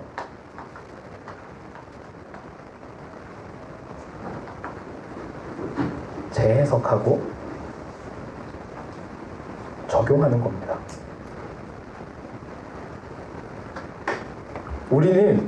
저는 잠언 전도서를 읽으면서 또 욥기를 읽으면서 제가 했었던 가장 큰 패착이 무엇이었냐면, 그냥 그 말씀을 읽고 그 말씀을 내 상황에 무턱대고 적용하려고 했었던 거예요. 예를 들어서 난 진짜 열심히 일하고 있는데 하루에 막 2시간, 3시간만 자면서 막 졸음을 참고 그러면서 열심히 일하면서 살고 있는데, 말씀을 읽어보니까 좀 더 자자, 좀 더 듣자, 좀 더 뭐 이렇게 하자 하면 빈곤이 강도 같이 찾아올 것이요. 이런 말씀이 나오면 이걸 제가 어떻게 적용하겠냐고요. 난 이미 최선을 다해서 살고 있는데 아니 2시간도 자지 말라는 건가? 1시간 줄여야 되는 건가? 이런 식으로 생각할 수 있는 거예요. 그게 아니라는 거죠. 지혜서는 무엇이냐면, 지혜서 어떻게 우리한테 적용하고 어떻게 이제 적용해야 되는 거냐면, 무작정 그것을 그대로 내 삶에 다 갖다 놓는 게 아니라 여러 가지의 그런 지혜로운 일들, 좋은 선택을 할 수 있는 그런 원리들이 여러 가지가 있는데 그 중에서 우리 상황에 맞는 것을 갖다 적용해야 된다는 거죠. 다 갖다 적용해라가 아니에요. 물론 다 하나님의 말씀이고 우리 삶 속에 적용돼야 될 것들이지만, 지금 내 삶 속에서 선택하고 해야 될 수 있는 것들로 적용할 수 있어야 된다는 거죠. 우린 잠언을 이렇게 바라보고 이렇게 적용해야 되는 거예요. 그리고 이 지혜서는 우리가 지혜서를 좀 이렇게 구체적으로 좀 발견할 그 메시지를 찾을 수 있는 방법은 제가 다루지 않을 거예요. 왜냐하면은 그 형식이 내러티브랑 시랑 함께 연결되어 있으니까요. 중요한 건 이 지혜서의 핵심은, 이 지혜서는 내 적절한 상황 속에서 적절하게 내 상황에 연결해가지고 내 삶 속에 한 단계 실천해 나갈 수 있는 그런 말씀이라는 거예요. 그리고 그렇게 적용해야 된다는 거죠. 그리고 내 삶 속에 적용해갖고 실천할 수 있는 방향은 그냥 막무가내로 하는 것이 아니라, 이 방향이 하나님을 경외하는, 내가 하나님 앞에 좀 더 한 걸음 더 경건한 삶으로 나아가는 방향으로 적용해야 된다는 거죠. 이게 지혜서를 바라봐야 되는 우리의 태도인 거죠. 자, 그러면 이제 한 가지 시편을 한번 살펴보고 한번 이제 오늘 이 시간을 마무리해 보려고 합니다.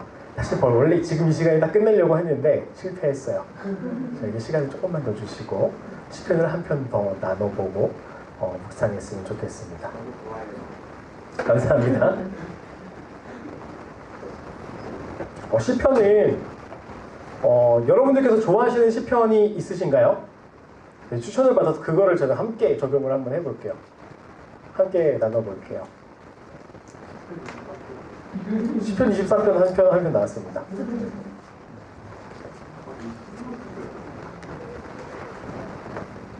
아니면 저희 랜덤으로 한번 숫자를 외쳐볼까요?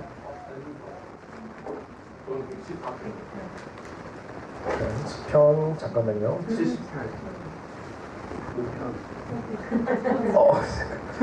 5, 100, 108, 114, 78. 다른 분 있으신가요?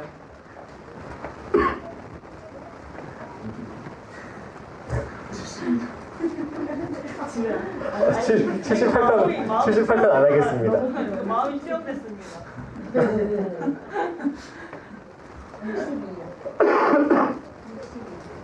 62편. 자, 그럼 여기서 한번 다수결로 한번 뽑아볼 거예요. 난 5편을 한번 읽어보고 싶다. 내용 저 몰라요. 한 분 100편을 읽어보고 싶다. 두 분 114편을 읽어보고 싶다. 세 분, 네 분 62편을 읽어보고 싶다. 한 분. 자, 그럼 우리 114편으로 가보도록 하겠습니다. 10편, 114편. 와, 짧았군요. 좋습니다, 좋습니다.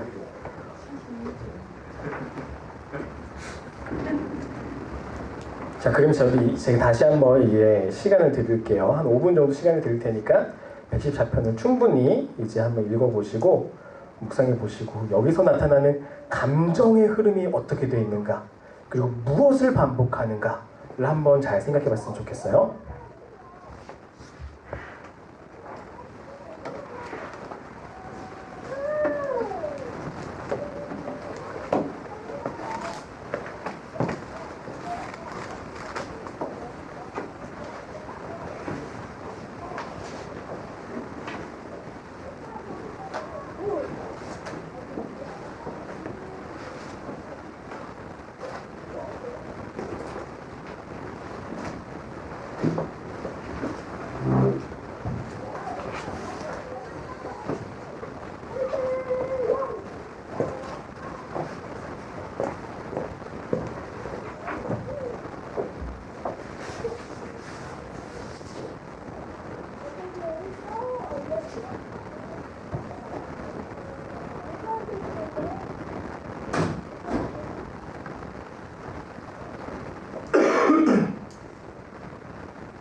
우리 같이 한번 살펴보겠습니다.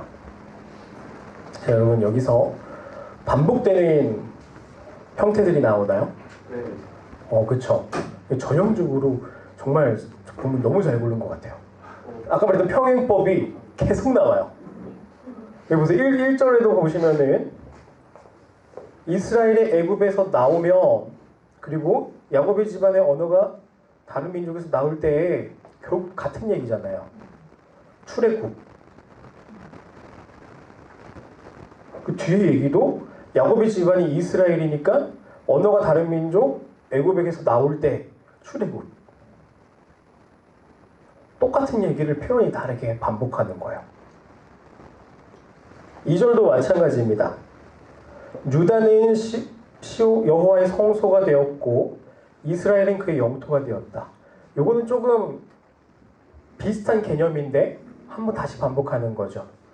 그 예루살렘에 여호와의 성소를 세운 것처럼, 그리고 이스라엘은 하나님의 땅, 하나님의 백성의 땅, 하나님의 나라, 바로 하나님의 영토가 됐다. 다 하나님의 세우신 땅이 됐다. 똑같이 반복하는 거죠. 그리고 이것도 마찬가지예요. 바다가 보고 홍해가 널 갈라졌고, 홍해가 쫙 갈라졌었죠. 이제 모세를 통해서 쫙 갈라졌었죠. 그리고 뒤에 사건은 여호수아가 이제 이스라엘 민족을 데리고 가나안 땅으로 딱 들어갈 때 요단강이 쫙 갈라졌죠. 이걸 강제 반복하고 있는 거예요. 그리고 이것도 마찬가지. 순영들이 뛰놀고 산들이 어린 양같이 뛰었다. 산들이 뛰었고 작은 산들이 뛰었다. 마찬가지인 거죠. 계속해서 반복하는 거예요. 이것도 반복이죠. 똑같이 앞뒤로. 6절도 역시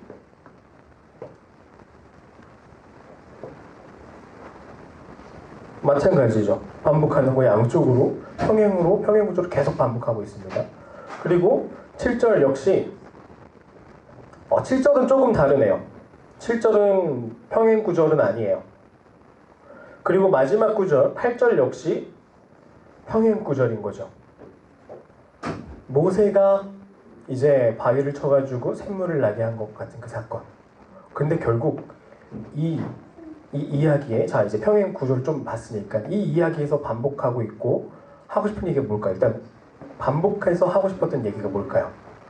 이 내용들을 쭉 살펴보면 이스라엘을 애굽에서 끌어내신 여호와의 강한 능력, 환경이 맞아요. 여호와의 능력.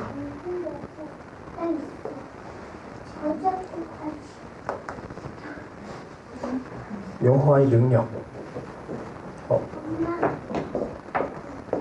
하나님은 힘이 있으시다. 다른 민족도 그 앞에서 어떻게 할지 모르고, 그리고 그 땅도, 그 자연도, 바다도, 강도 하나님의 능력 앞에서 어쩔 줄 모르고, 모든 것이 하나님의 손 안에 있는 하나님의 능력이시다라는 것을 계속해서 보여주는 표현들인 거죠. 자, 그래서 이 화장의 감정은 어떤 것처럼 보이시나요? 이 하나님의 위대하신 능력의 하나님을 보면서, 하나님이 행하셨던 일을 보면서, 좋은 의미로 두려워. 그렇죠, 맞아요. 좋은 의미로 두려워하는 것 같다. 두려운데 뭔가 기뻐. 뭔가 좀 이상하지만 우리는 이 말을, 그렇죠, 경외. 기가 막히네요. 또 이 잠언의 지혜서의 내용처럼 여호와를 경외하는 것이 지혜의 시작인 것처럼. 그래서 이 시적 화자는 무엇을 얘기하고 있죠? 조금 구조적으로 조금 달랐던 부분이 있었죠? 맞아요. 7절. 땅이여 너는 주와 곧 야곱의 하나님 앞에서 떨치어라. 이 세상아 만물아 너희는 영광스러운 하나님 앞에서 떨치어라. 그 하나님을 함께 경외하자. 하나님을 찬양하자 라는 의미인 거죠. 화자의 마음은. 이 시에서 화자가 하고 싶었던 얘기는 나는 이 영광스러운 이 전능하신 능력 있는 하나님을 보면서 경외한다. 하나님 당신을 경외합니다. 그리고 이 시를 읽는 여러분 역시 하나님을 경외 하십시오 라고 선포하고 표현하는 거죠. 그러니까 이 시의 우리는 이 시를 읽으면서 우리 역시 이런 능력의 하나님을 기억하고 이 능력의 하나님을 기대하면서 하나님 앞에 두려워하고 하나님을 경외하는 모습을 가지고 나아가야 된다라는 게 이 시의 메시지이겠죠. 생각보다 이 시는 너무 간단하게 쉽게 메시지를 찾을 수 있었습니다. 전형적으로 나타난 평행법의 구조를 통해서 우리는 참 이제 우리는 이제 벌써 두 가지 장르를 오늘 마스터했어요. 이제 내러티브라는 장르를 마스터했고 이제 시 그리고 지혜서라는 부분을 우리가 한번 살펴봤어요. 마스터했어요. 중요한 거는 여기서 끝내는 게 아닙니다. 이제 여러분들께서 집에 가셔서 직접 해보셔야 되는 거예요. 우리 지금 큐티하고 계시죠? 우리 큐티하고 있는 본문에만 매여 있지 마시고 이 내러티브 구조 속에서 이야기가 시작되고 끝나는 지점을 조금 더 확장해서 끊어보세요. 그리고 그 안에서 메시지를 찾아보세요. 그러면 단순히 짧게 나눠진 그 큐티책에서 제시하고 있는 짧게 나눠진 그 구조보다는 조금 더 하나님의 뜻을 면밀하게, 조금 더 하나님의 뜻을 분명하게 우리는 하나님의 메시지를 찾을 수 있을 거예요. 그때 하나님께서 분명히 우리에게 주시는 은혜가 클 겁니다. 이제 여러분들께서 돌아가셔서 연습하셔야 됩니다.